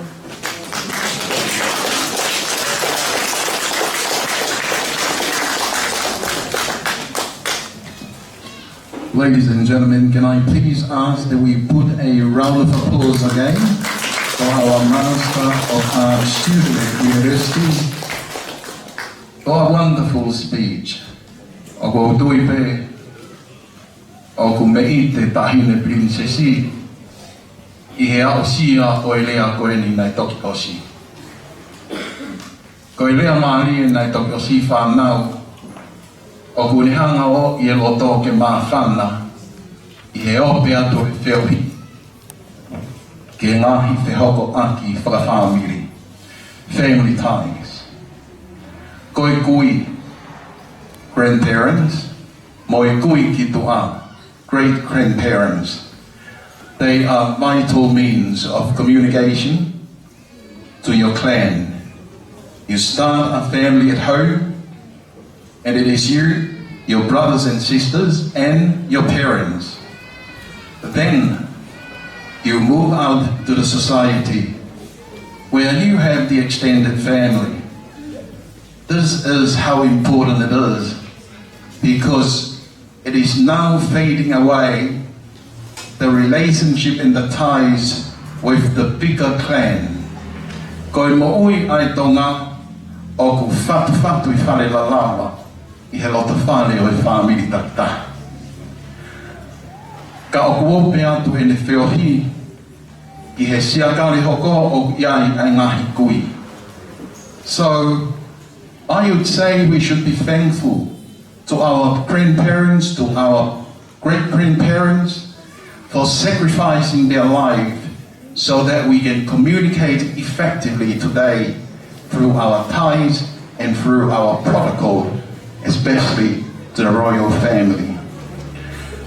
Koe mahi o rea koe ni, o kone hulu I mai, ai ana e nofo ai kāinga, mo i ana e nofo whakahaa. Pea I he nofo whakahaa, o kui ai ho tau whatongia, ki he whare ho tau hau, koe tūki mua, koe taki mua. Pea ko ki nau tōru, o ku hapi ki ai tokatapu e whanua. Whamalo atu he rea koe ni toki osi, e ko whawhi atu ai kauhiwa ho ko.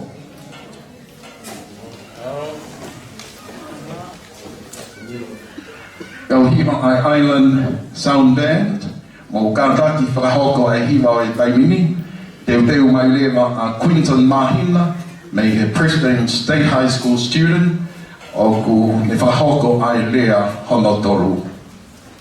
O patasi mai, kauhiwa ai Island Sound Band.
Ladies and gentlemen, another round of applause to our good singers from the Island Sound Band.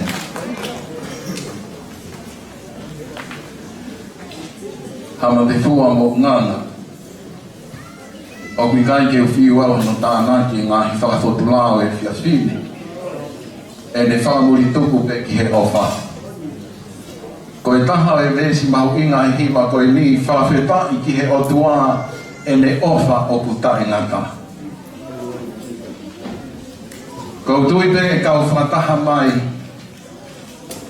ai ongo tangatai ki whai whikau. Pastor Eslo Memorisi pe mo whai whikau ki tapua o no veteki whakateolosia ai maamanga o e whia whini. He kōtā ki kina e he urunganga whakatonga ke tau tūuta ki he mea ofa ai hotua koe ofa. Pea o tau haka he rangi kua tau, koe lau maari o kau mai i he tau kātoanga o e pōni. Teu mai ai lea whikatolu, kore atu ki he lea whikatolu, kātaki kai teu mai Quinton Moala, Teu mai le mai tuka ai lea whakaosi. Ko e lea whakaosi ko Maria e Divina Foster. Pea e lea ia I he taki lerei. Ladies and gentlemen, we have our speaker number 3, Quinton Mahina, a student of the Brisbane State High School, mo pasmati katoa mai. Pea e lea a Quinton. Quinton will share with us on how to promote Tonga and the Tongan community through sport and education in New Zealand. I'm sorry, in Australia. Your Highness, I believe it is vital that sport and education, of course, are two very extremely important tool to promote our culture and to promote our uniqueness as Tonga. So may I please invite Quinton Moala to share with us his ideas and views, and my apology once again, Your Royal Highness. It seemed that I still connect to the Kiwi land, Paula. Thank you for being patient with us.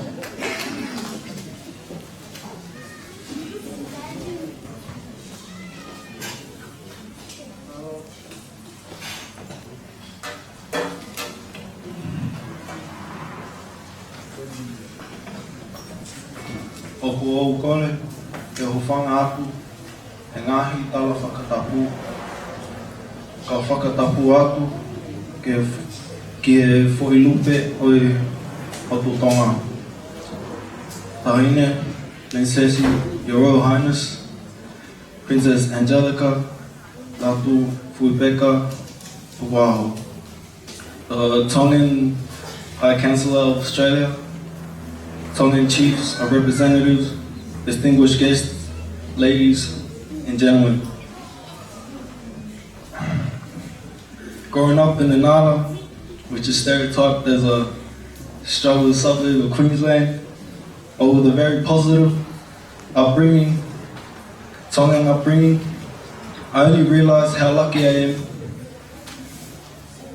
to be living in such a multicultural and diverse country, which allows me to practice and maintain my cultural background, yet offer many opportunities in every field in life for a better future, and especially in education and sport.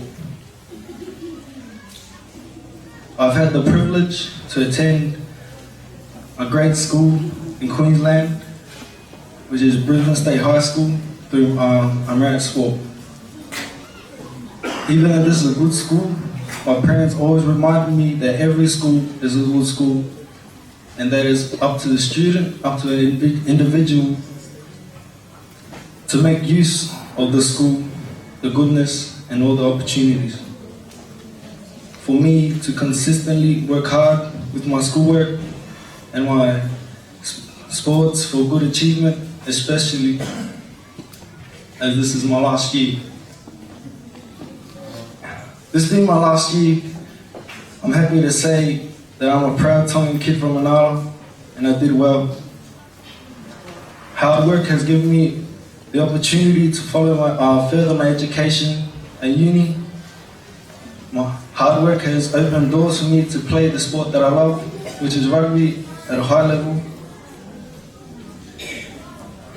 I remember my late grandfather, Pulupulu o Tamule, one of your matapule from your people of Hautu, once told me, "Whia tangata aki o Tonga, I he ngāwe lelei." For us Tongan youth of Queensland, the sky is the limit to aim for. We need to shine as a person and come and work together as one community and to be recognised as proud Tongans in Australia. We are Tongan, we are family, we are Nofua Againga, we have a king, we have a beautiful princess, and we all belong to God. So Afuatu, thank you. So pasasi mai a Quinton Moala. So Quinton Moala fo mahina.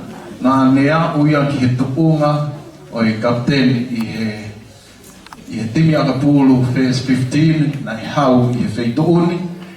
Pe a tupunga i hono Tonga. O ku mangama ke tuua ki ai Tonga i he whanua muri koengi. Pea koe tau mua ia o e kaweinga a Quinton. Ko hono whaka ai o e ako rerei, pea mo e sipoti. He mangama ke tuuaki ai ho tau Tonga, o tai mori hapaanga. Tahine, o ulalei e kofe, ai mafa tuki tuki i feituuna, hono whakakaukauki, ho kaina. Pe huu me I wheha ngahi tokoni, hono tuuaki ho tau ki whanua o whaanga. Koe le pā, o kui kai te lahi, koe iwi o kui kai mālohi. Ka kono whakai ai ho kakai, ke pautolo aki ai sipoti, o na waku ke ngahi tuunga lerei, koi a te ho makakoloa, ai tuuaki ho whanua o tau ofai. Paspasi I mai a Quinton, mo e lama mea, kua le whai. Kore atu ki he hiwa, wanaha aki e rea koe ni, hiwa ai siasi o Tonga, whai whikau pita pua, kia mo I kau hiwa ai siasi o Tonga.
And he will give heart desire.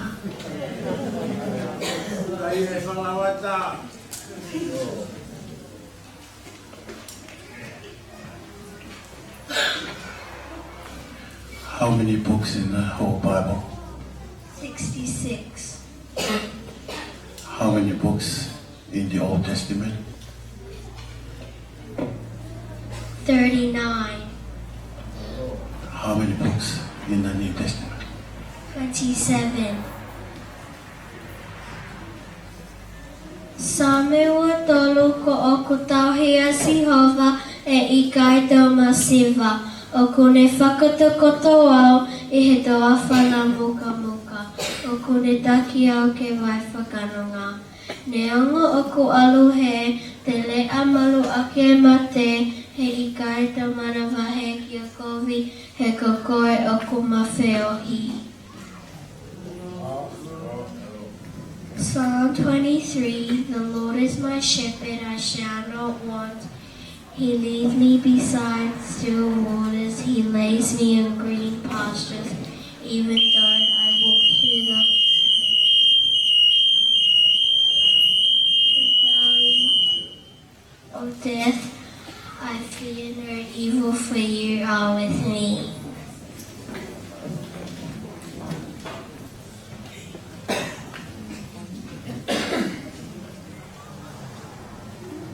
Philippians 4:13. I can do all things through Christ who strengthens me.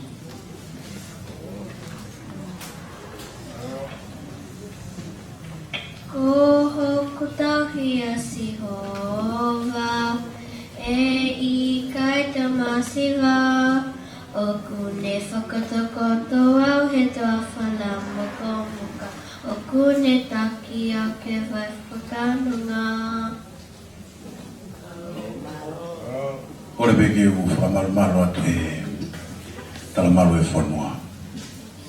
Ai tala o e otua mo Tonga, ka hoku tohia. Ai whakahoko atu, ai ki I whanau koe ni bea mi he siasi o Tonga peni o Australia. Unganga bea mo hamatefua. Koe po koe, na kai ke mau kao ma te polo kalama. Koe tok whakahu peki mau tolu e mau au mai he poni. Ke ton, ke whatongia, ke matatu, ai vai whonu e ngala a. Koe ki motua koe ni, o pinarigiri ka pua pe mi tongere ka pai. Koe te hina ino leo nai tas koloni. Pea o tua whiwhinia se la kāsinga. Koe mea ena e la vai whatongia. E ko se la ia, koe peha tai peta e mati te wai. Tu mua kiu, whamarumaru atu he, koe ki whakaukau e whiawhi ni o Moimoi ia. Koe ki whoirea whakatonga koe Talatalanoa. Koe tare kita au, koe pongau e Talavou, e mai lau toi whasapate asiasi. E koe tau ene e owa e tau e hongo fulu, tau e nima e kungau e bemo e pongau e Talavou se sa whitu o Nusila, tau ene nima e kungau e bemo e pongau e Talavou se sa Tonga. Ia koe whakakaukau ene o tutuki mono nofo aki, ai pongau e Talavou, e mai lau toi whasapate, ai whuirea koe koe Talanoa. Ke no, koe whaunga e Talanoa, koe tala e moe noa. O hui ko da wanga whakafonua, o kai ngofua ke rea hatala e ua. Ka utala hata, e noa e noenga. Ke hono wharea, ka tala hatala, e a whanonga ha noa. Koe whakakaukau e taha o e noa, ko hoto whakamaha, kai whai hono whakafonu kita. Whakafoki ki e noa, e toki ka mata hake e taha. Pea koe tau nofo whakatonga, koe e rea e kakai Afrika pehe, koe kau vai vai, koe Liberia e whanua. Koe aho e more ha vai vai, ha koro pe koha whanua, more e Liberia koe ia. Ke tau tokanga, ke whanongo, ke tau tokanga, ke tau noa, he tai mutala i a mātua, e moe tau kau mātua. Koe whaunga i au whai ai hono tutuki mono nofo a whanau koe ni. Ka koe whakao se ake e mau ki Prokalama, na ai ke mau hiwa, e tamai e kaureka, e mau whai lau e esi, ka ke whai koe hiwa, ka e maa whasi.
whāngau.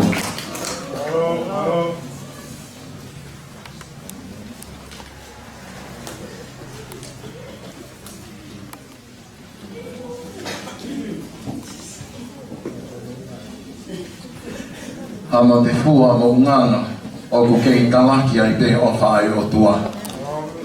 Pea o plarei e kothe o ku mali loto ho o mo tangutu koe uhi koe hiwa kua whakahoko me he niu mākai me he mai kopuna.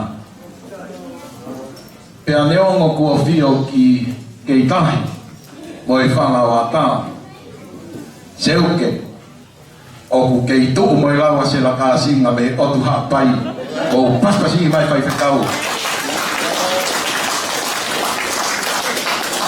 Ka hine nei whahingoa e ho e ki ai la ahoto ni mā kua ungang whanua.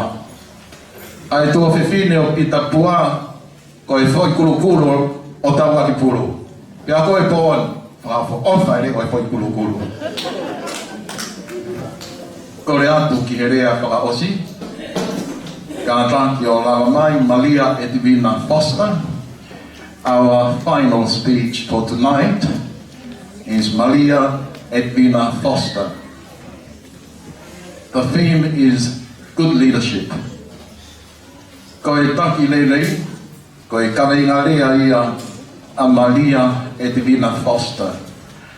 Ko e mama uluta o e nofo a kāinga, o e ana whakawhanua oha whanua, o ku no o ia i he taki lelei. Ka tonu ho o taki e tonu e Moimoi. He koe ne kere ai matawai, koe kere ia mei mui. O paspasi mai, Maria Edwina me hanga o whahoko a Foster, ai lea i he good leadership.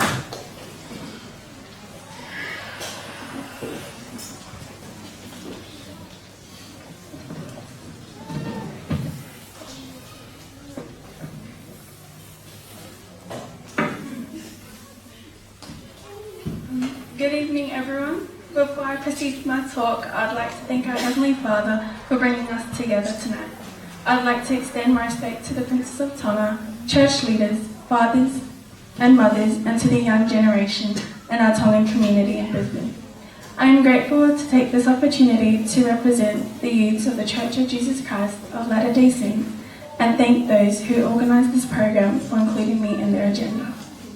I have been invited to talk on a topic called a good leader.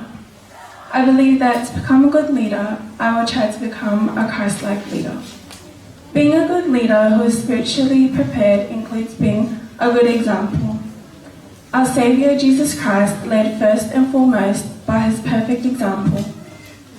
He said, "For I came down from heaven not to do mine own will, but the will of him that sent me." The parable of the lost sheep.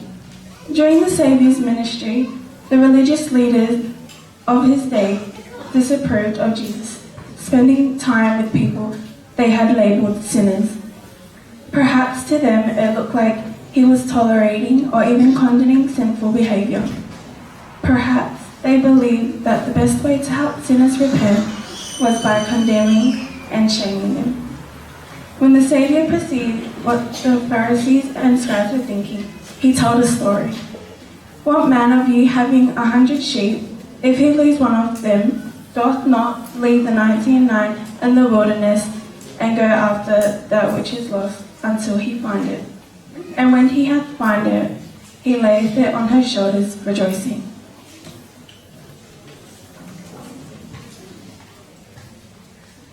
Over the centuries, this parable has traditionally been interpreted as a call to action for us to bring back the lost sheep and to reach out to those who are lost. Is it possible that Jesus' purpose, first and foremost, was to teach about the work of the Good Shepherd?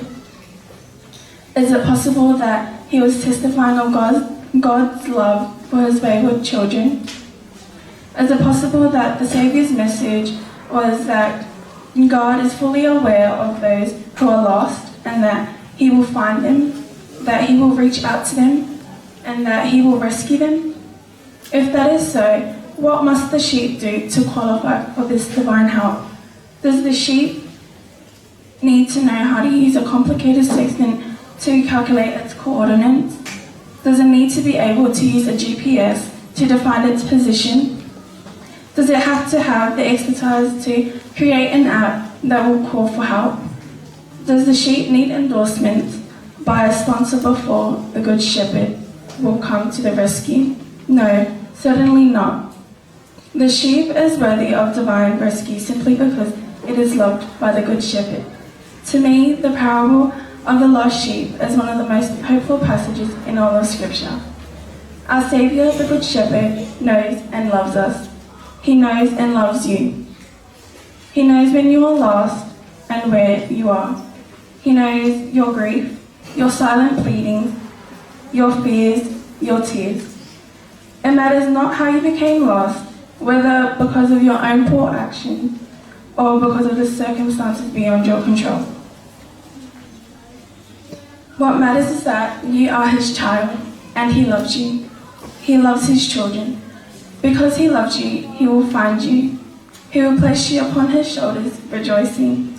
And when he brings you home, he will say to one and all, "Rejoice with me, for I have found my sheep which was lost."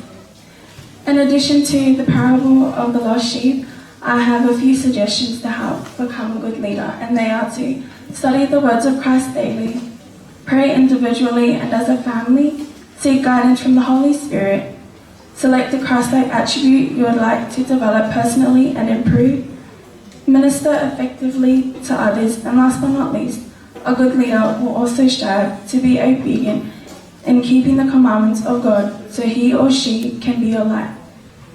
In Matthew chapter 5 verse 16 it reads, "Let your light so shine before men that they may see your good works and glorify your Father in heaven."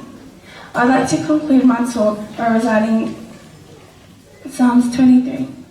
"The Lord is my shepherd, I shall not want. He maketh me to lie down in green pastures. He leadeth me beside the still waters. He restoreth my soul. He leadeth me in the paths of righteousness for his name's sake. Yea, though I walk through the valley of the shadow of death, I will fear no evil, for thou art with me, thy rod and thy staff, they comfort me. Thou preparest a table before me in the presence of mine enemies. Thou anointest my head with oil, my cup runneth over. Surely goodness and mercy shall follow me all the days of my life, and I will dwell in the house of the Lord forever." I leave you these things with you humbly in the name of thy Son, Jesus Christ.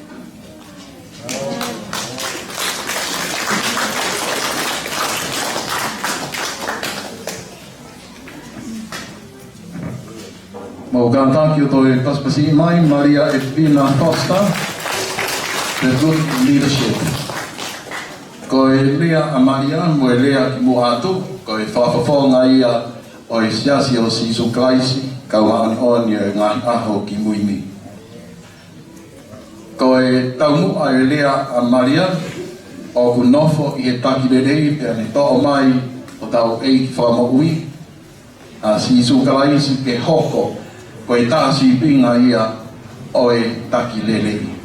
Mōne o pito e Talatalanoa a Maria. Nei lawe ai ki he konga o e tuku e Sisu a e sipi e hiwa mawhuru māhima, ka e Moimoi o whekumi ki he ki tautaha. Koe taha ia e natula o e taki rerei. I myself, I am struggling to come along with a unique definition of good leadership. Your Royal Highness, I take it as, at this point, a leader is somebody who can influence others on how to make decisions.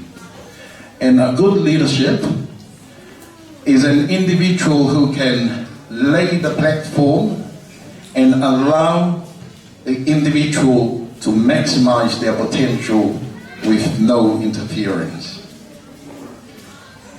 Ko e taki rerei i ngahi ngāwe anga. Ko hatoko taha o malawa ke ne tuku e ne sia te whalau ngā oe, ke a whaai ai e kau ngā oe, ke nau whai tau atai nei whatongi a koia, o i kai toi ai ha kau noa, te koha o noa me he tapaaki koia ai purea. When you lay your platform, I think this can apply in family life as well. When you lay your platform black and white and allow your family members to follow, I think the family will end up more productive, more happiness, very unique in unity, and very productive in what they do. And this applies to all the organization. Good leadership, of course, will unfold high working morale for the staff, less turnover, and I believe in our Tongan context, o ku hoko e taki lelei, ke ne whā uta, ai whi koe koe, o e tau whipinima, ko e tonga i tau tolo, i e tau ngahi whatongia. Ko e whakatatoa o e ngahi lea, mahui ngā au pito ai kehe kehe o e whakawhotunga. Neongo kua kātoi kotoa ia, me he koloa lai tō me tahine. Ka au ku whakamāwhana koe uhi koe au sia e longa i whanau. Koe au sia e longa i whanau, moe nau mahi ngā ia i he kurunganga whakatonga.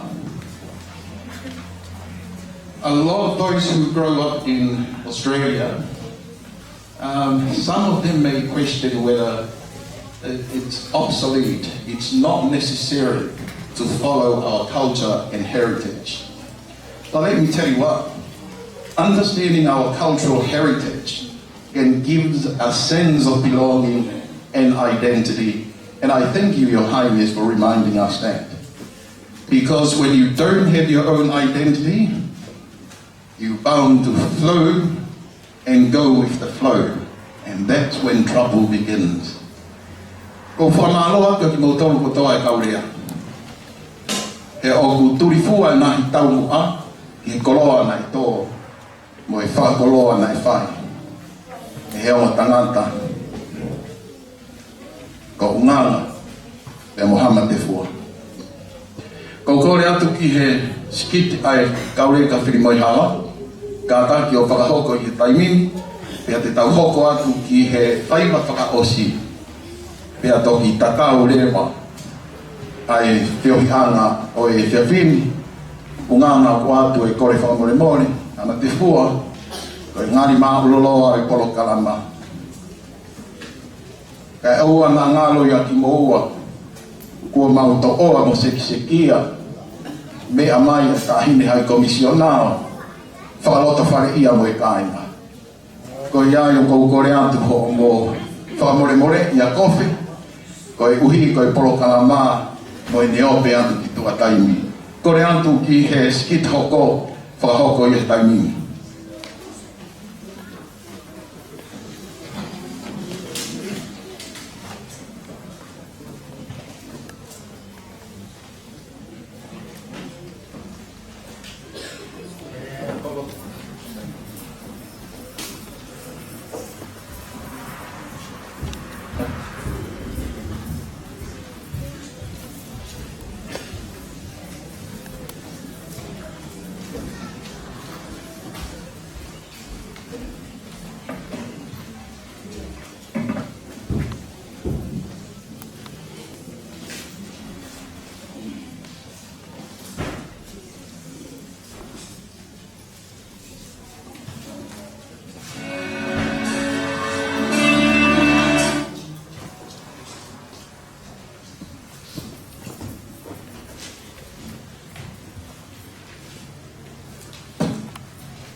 pasipasi mai ronga whanau koe ni. O whaine whakatau atai ngā e otua.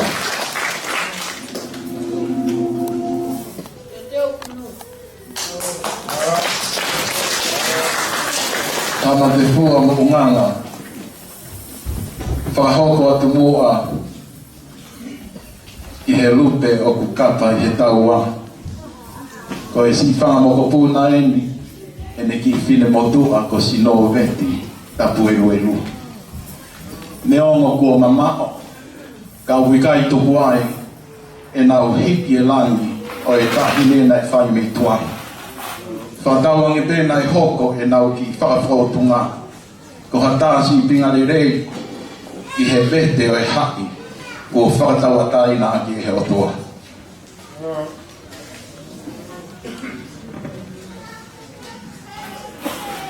I mua pia hoko, whakahoko ai lea whakamalo o e pōni, e whakahoko atuia,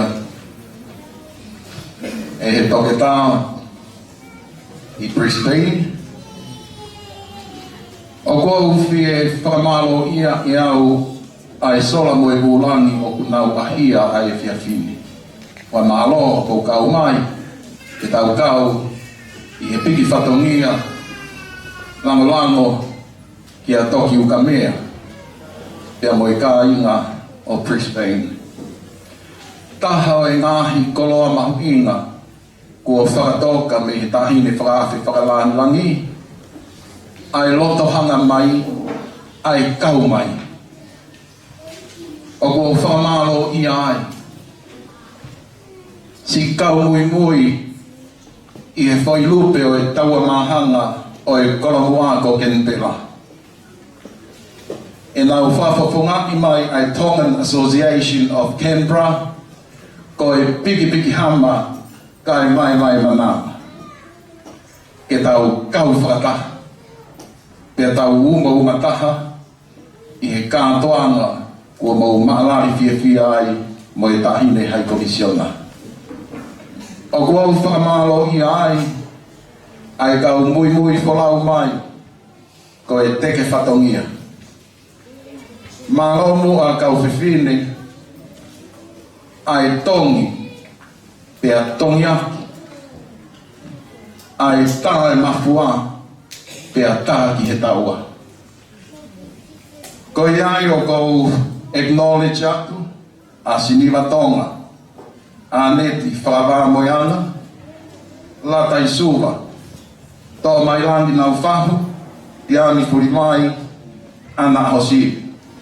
Kai umaho kia lavinia tuni tau, mo kātaki Brisbane tau whakaunga, ai lava mai, ai kau whiwhine koe ni, koe mui he nau lupe, te ria nā whawhonga warea hono hala, me Kenpela ki Brisbane, paspasi mai, ai umo mataha te o whai me Kenpela.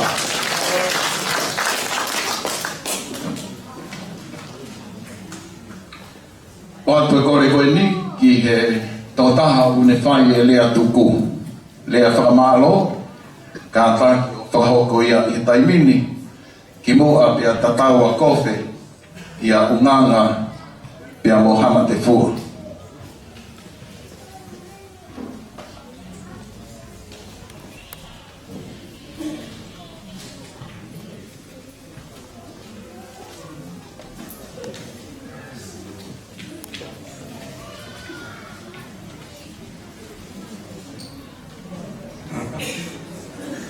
Mole atu nganga hama te fua kai pefi e maha vai whanduango I tahine tuko mai haki whainga maari e ki nau whakaosi kai teu mai ai lea tuko e pōni.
Mo papasi mai e tau tangata koe ni o ku ngana tuku a kia ai whiohi o e whiawhini.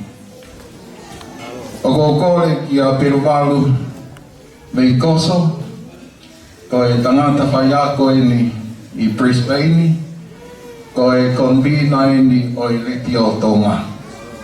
Ke ne whakahoa ko atu e tatau pia mo e lea whakamalo i kakato ai polokalama o e whiawhini pia o kulama whakafofa. Ko le ato whakahoko ai rea koe ni tangata ko dei koso.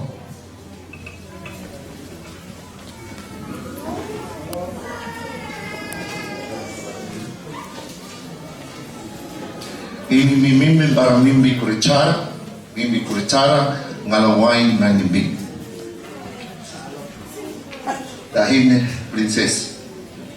Korea ia e feituku o kawapo e whaere ia e motuana. O feituku o Nalon Boy i he Northern Territory o Australia. O kouke report ko pepe mamawhataha o e wharimaha. Hangepe ko kaurea ko ia o e fiafini. Os kakato pe ia I ho me a tahini. Pea ni kamata pe mi ane po ai dialogue ko ia ne mohanga o whakariari ke kainga ngai takilotu ko ia Brisbane ne tauhiri uloa kia ki he fiafini pea kuia ia fia make motu ani I he hoko ate programa ko ia. Toi amuange ngahi laulau kakala mo heriaki o I tau tokata MC o kokore ake mo pasi mai kia.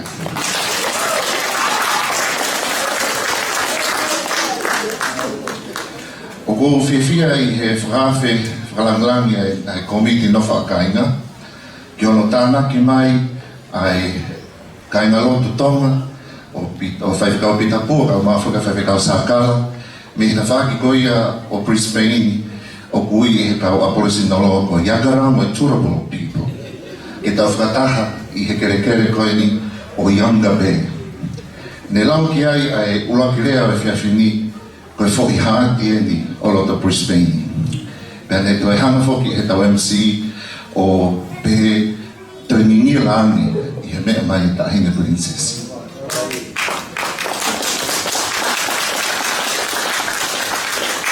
Eu faço peki Talanoa, tem princesa. Aí taimi ne haere mai ai na afifio. Tama ko tupo ono, mo kuini na nasa o. I hana whatongia ko talawhikau lahi ki Australiani. Ki mua, pe tokhopa mai whaituna ki lakangani. Ne maurere atu ki he wharearea koi a loto Brisbane. O lotonga tairiri mai ai atenseniare ko ia Queensland ko e tangata whafofonga wharerea ko Cameron Dick ai o ulotonga I nala he taimi a ene te teki pe ko hae nai hafonga ke nehangai o poaki whakarerei a e rea ko ia uluka alala la wakaata ka maa foki a tahine ko kuini nana spau pea o tehange pe ki ai atenseniare ko uia ki pe a Royal Highness ko tau kakato. Ko hui, nei kei lako e fio pe a fio ko the late King, King George V in Tonga. Pea ne mau katoa ngai I he Speakers Lounge I loto wharerea ko I a Brisbane o whai ai mea ai tofolofola tamatu I lo Tonga whikawaki mo I ngahi ngā ue kua ne lawa I he Coral Sunshine State ko hifopi ne mai mo ako I he Bond University I he Gold Coast.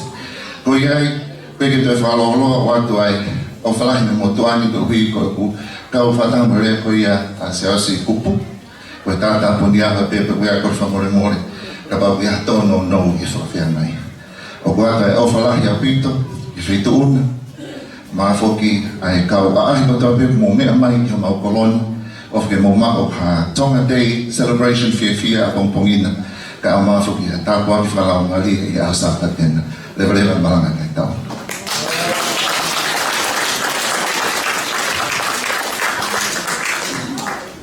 Pauto e paskasi mai ai whawhotunga ko whai e koso o whawhonga I ka inga o I wahenga Queensland Brisbane, Australia. Ko e ngau tuku e o e polokalama, ka e tataua nge whatongia ki a hama te fua mo unganga.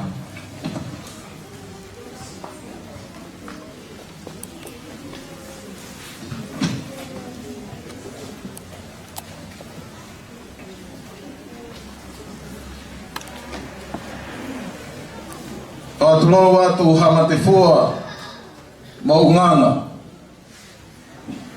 ko e ngalu tuku e o e maananga mo e whiohianga a e nofo a kāinga I e mahenga Queensland, Brisbane, Australia. Tua moa ki a kofe ke u whahoko atu a e whakamalo fungani mo e whakamalo mahuinga whawhita I e tōho mau koloa he kua mana pe a whatulisi ai soti a kā mo e aulola o e mama. I he mai moa hiki whanua ai wheituona. Oi seuke kofe nai hatapa ke ua aua. Ke uta uri lalo pea mo uta. He oku kei tuku au e fohe o ngini o wholanga o ne foe loa e tau whanonga. Mama loa ai e ni whanua ko e takoloa ia o tuputupua. Ungana mohama te fua. Tuku mua ke uhima tua tu mohima fia ho tau aho. He kua maananga ia, he hifo aki koloa kua whai e haa mohe o fo. Kua ata i he vaiola o hikure o, pea lalanga i he whanua a hono eko, he umata tu kau pouri vai ua po. Kai mamangia ai si e tau no fo, unganga mohama te fua. O go mauhaka he langi kua tau, i he whafonga ofa kua li oa me loto tatau. Hifo me he tuunga, langi, mo whakatuputupu langi. Ke mea i mai hoku vai, eku si i mo eku kihi, ka ke fie feo i mai. Ko e mau lotu ia, mo e mau whakawheta i, ke holo i taunga me langi ha pupunga keres. O whao ia i he ewhinanga, ai tahine hai komisionaka koe prinsesi o Tonga. He o kumaka umu ai whatongia, o ia we si whatawhata, ai nofo a kāinga. He kua i kai ha taimi, ke whakahawe noa si lupe o kukapa he taua. Ka kutanu maki mai e whatongia, ai pautalo aki o ia komo i po uilele i he mā.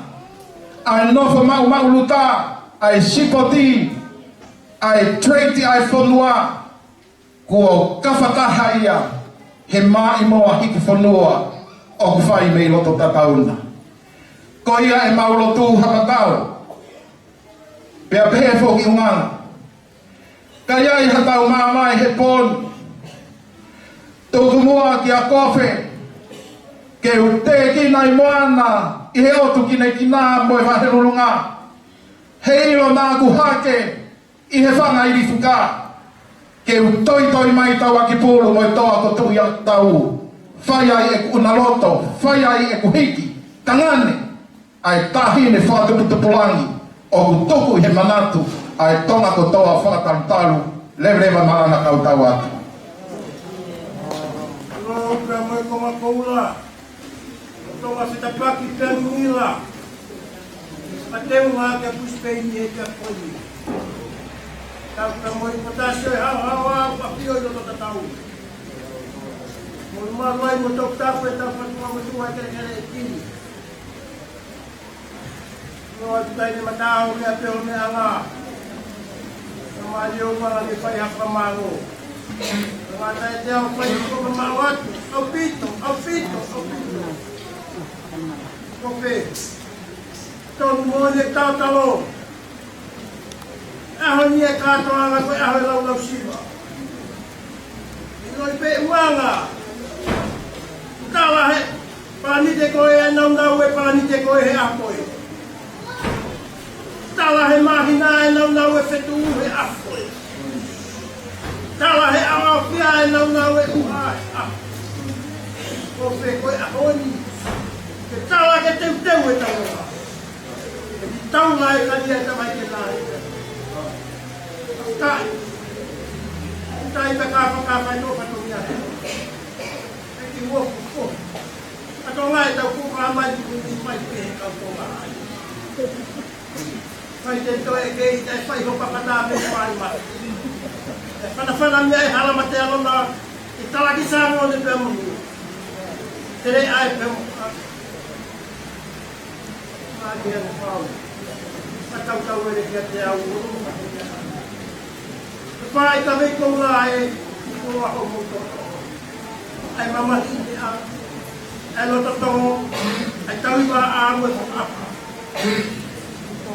Kau, mai tanya tak boleh dia Tonga. Kau ada mau coklat. Kau yang bakal kuai. Tak. Sama waktu aku tahu kuai deh pada ni. Betul deh pek kuai. Kau tu kita tanya pek tu. Kau tu jadi tu. Okey. Jangan kau ke putua kau lagi tu. Jangan kau ke hilang tu. Saya tu tak. Kamu boleh kita kuat, tawat atau nolong. Kita dah kata penolong si bantu kita eksi suku pelagi. So ya, itu apa tahu itu kita dah berangkat jauh. O te kore ki tangatai kai whakau, ki tau hiwa tuku, ki he himi tolu ke au hiwa mo furu mātaka. Ia kore rewa ki he pai whakau, e ne whakahoko ai lotu tuku, e au kwātu e whakāwhi. Whakāwhi e ka inga Brisbane, au iai ai ki i konga kai hamu, Wa māmalo ki aki mautoro o la batu ko ene mau ai lama ai lotu tuku ko re atu ho mo tangutu i mai e tau polo kalama ka e mau e tahine unganga pia mo hamate fua e toki hoko atu e tau mamahi mehene malo.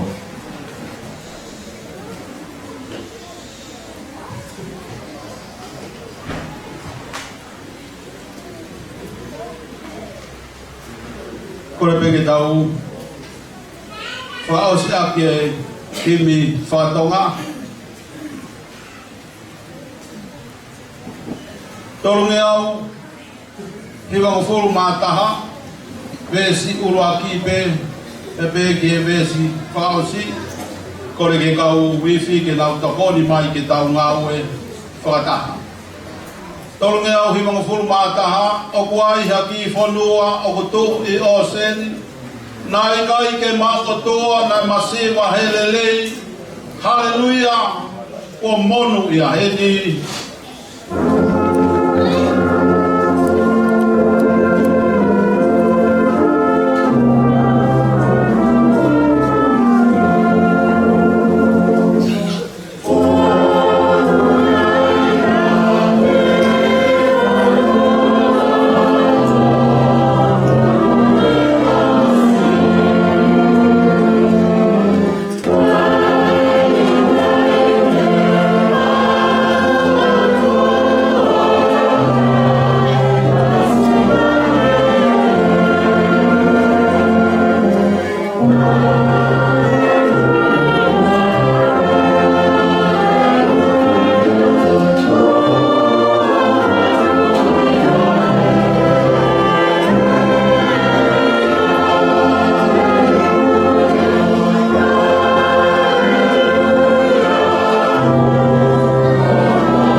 Whakao si ko whawhei a kwaneti ke ni kātaki mai o hoko mai mo halotu whakao si e tau wheohi. E ka hiri lewa e tau wheohi he whiawhiko ni koe o koe e ki i puwai mo moko o kui tua te teu he kau whewhine ia o whanonga te tau whai mo ia i he whiawhiko ni. Pēsi hono ono Tamatonga tu o ngā ue hokoloa ke whakamonu. Lotu ki he ki maupe, kene pou ki he lotu. O malui atu pou. Oh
api, koe mau tamai ta ngata ai afiona.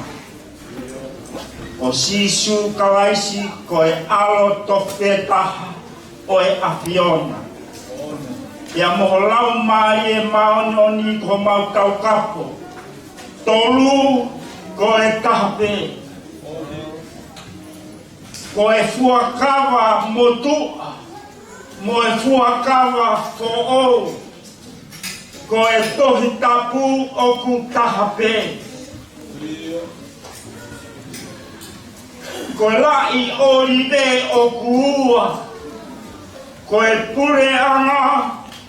Moe siasi. Kai malohi hafonua. Pa koe uhinga ia. O e mau iheni me mau whakataha mai. Koe uhi. Koe afiona pea motonga. Koe ulunganga whakaotua. Koe ulunganga whakakalaisi. Whai ngata aia ka te mau tolu tonga ke mau whakamaa wahe. Ai ulunganga whakatonga. Ya moe ulunganga whakasisu. Pa koe koloa ia ke mau whakawhetaki ai. Ihe ahon. E ho awhio mau whakawhetaki atu koe ngahi koloa mahu inga. Ko mau whanongoa ihe efi afi koeni. Ka ku mau kore atu ki ho laumari e maoni o ni. Tāpuaki mai a ngahi koloani ki o mau ngahi loto, o mau ngahi whakaukau. Ke ngau e aonga i he mau mokui, e mau whanonga au whai i he whanua muri. E ilo ngai o mau tonga, ko e otua pea motonga o mau tofi ai. Ko ofa ko e otua ia. Ko e otua ko ofa ia.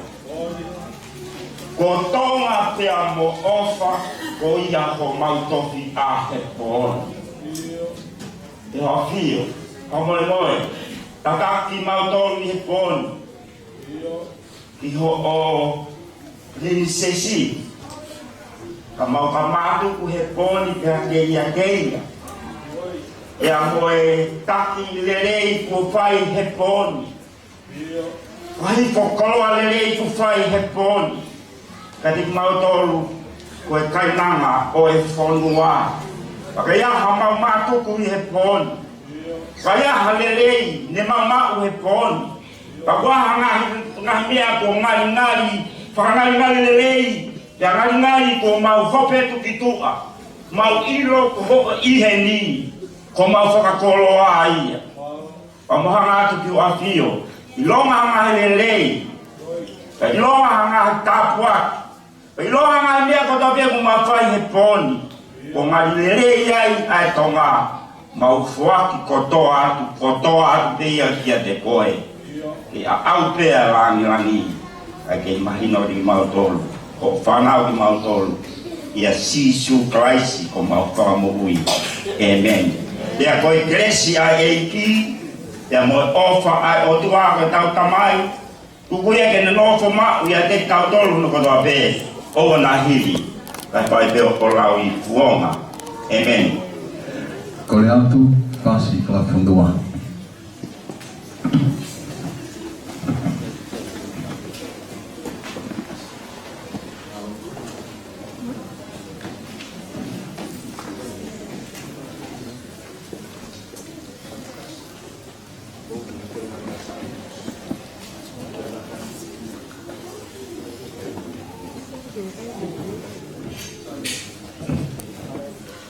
Brisbane, tau oange ha whakaapa whakaosi mai tahine. Hip hip!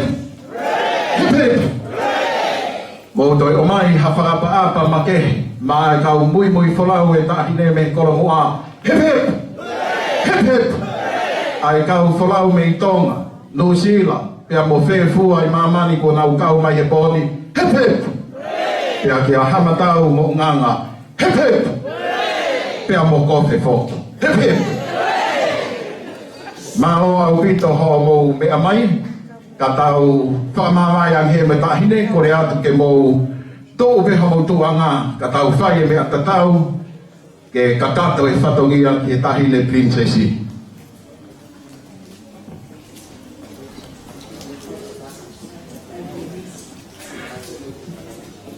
O atu e whakawhi koe ni. I mo tōru ke to'o i mismo e tahine, ke mo kātaki mai koe hae whakawhotunga unganga pia mo hamatau, whakaongongo atu.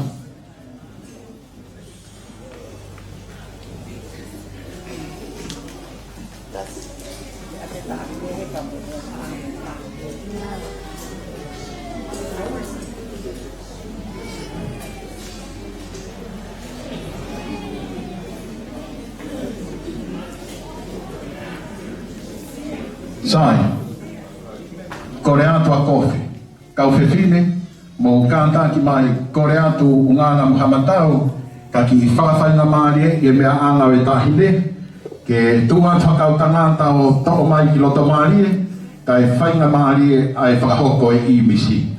Kore atu ki hakau tangata, mo kātaki o toko e mea anga e tahine ki o lunga, ke me ai ka e lama atu e ka i ngā ke whai hai misi.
Kau rea o e pōni, o kātaki mai, ka e whakawhonu mai, ai mea ana e tahine, lama te toko, ai i misi, o e tahine princesi.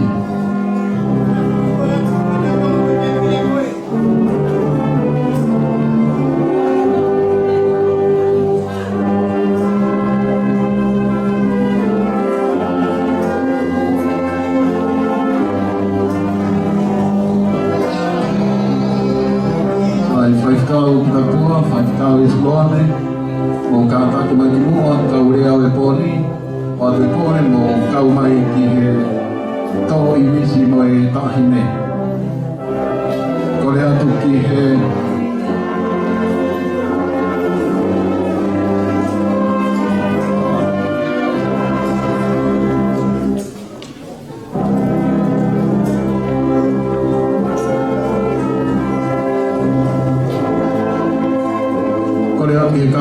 to all our speakers, may I call upon you, can you make your way through for the royal photo.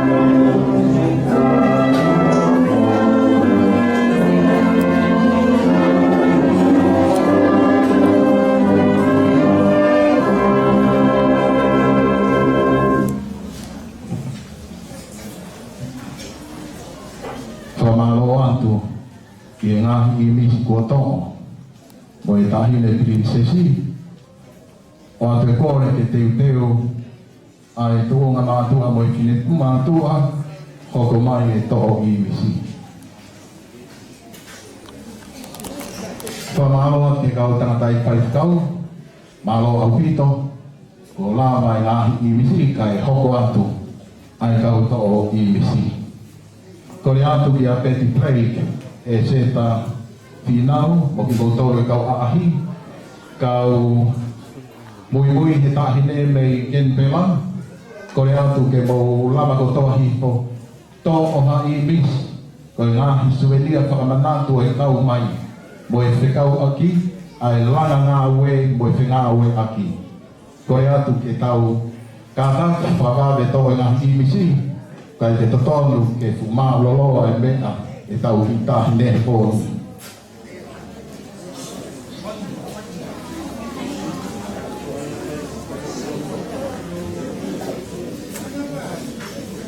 Ko e kau to'o I misi, mo lama ko toa mai ki muan he tawhaki o Paula Moimoi, o a pēna to e lata atu kataha, I he ngātu I loto maari e.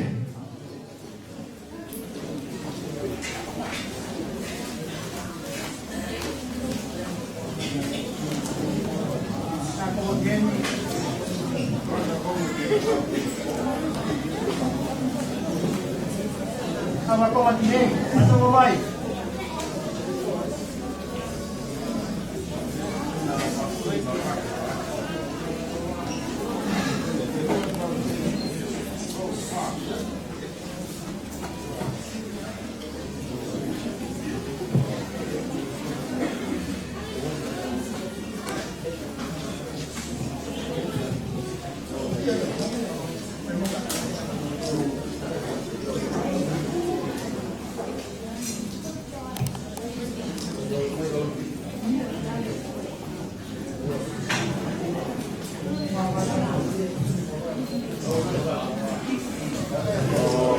Teu mai e I whi. Whamao atu ki a moto, kua langa I misi koe ni, kore atu ki a kalau takuku mo I kau I whi, whainga maari en ke toa I misi mo I tahine prinsesi.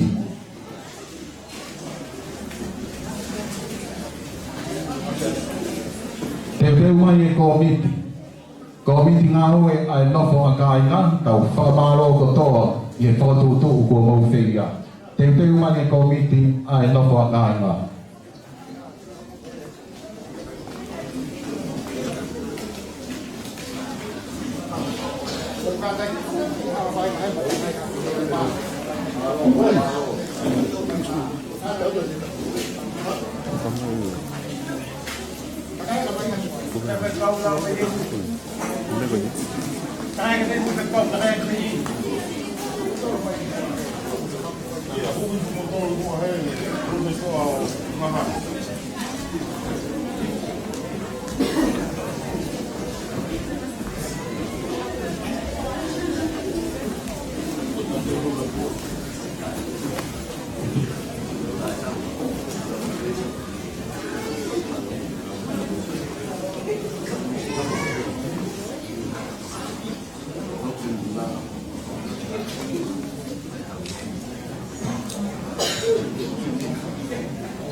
Electricity.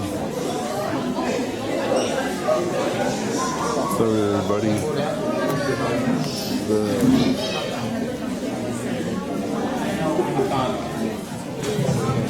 light.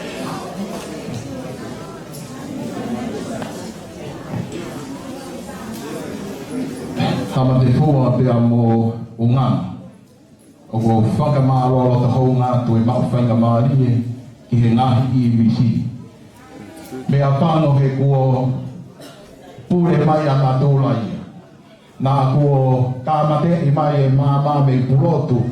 Ko ha whekau kua futotua e tau puke, e tau laka, e tau tahine. Ka kua taimia ke whakahau e o toka. Wia e ngā whakaungia ke a pongpongi.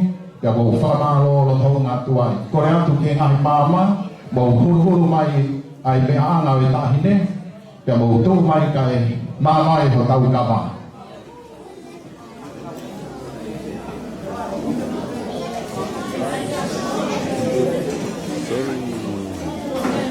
Ko e nai mahi fo i ama, o e mai ko puna, ua whakato uta mai, ke whakawhi ao e nau tahine, ko e uhi, ko e ngahi whato ia o pulahi a pongpong, te a hoko mai.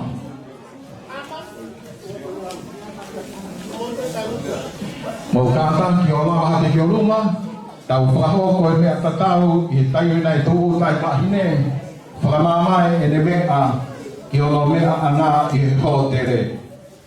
Mo tue mai, tue tue, tue tue tue, tue tue, tue tue, tue tue, tue tue tue tue, tue tue.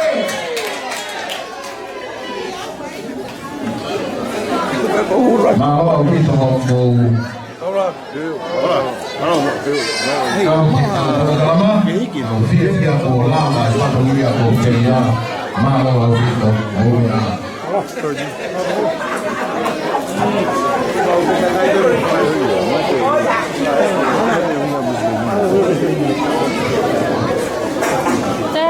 Dad.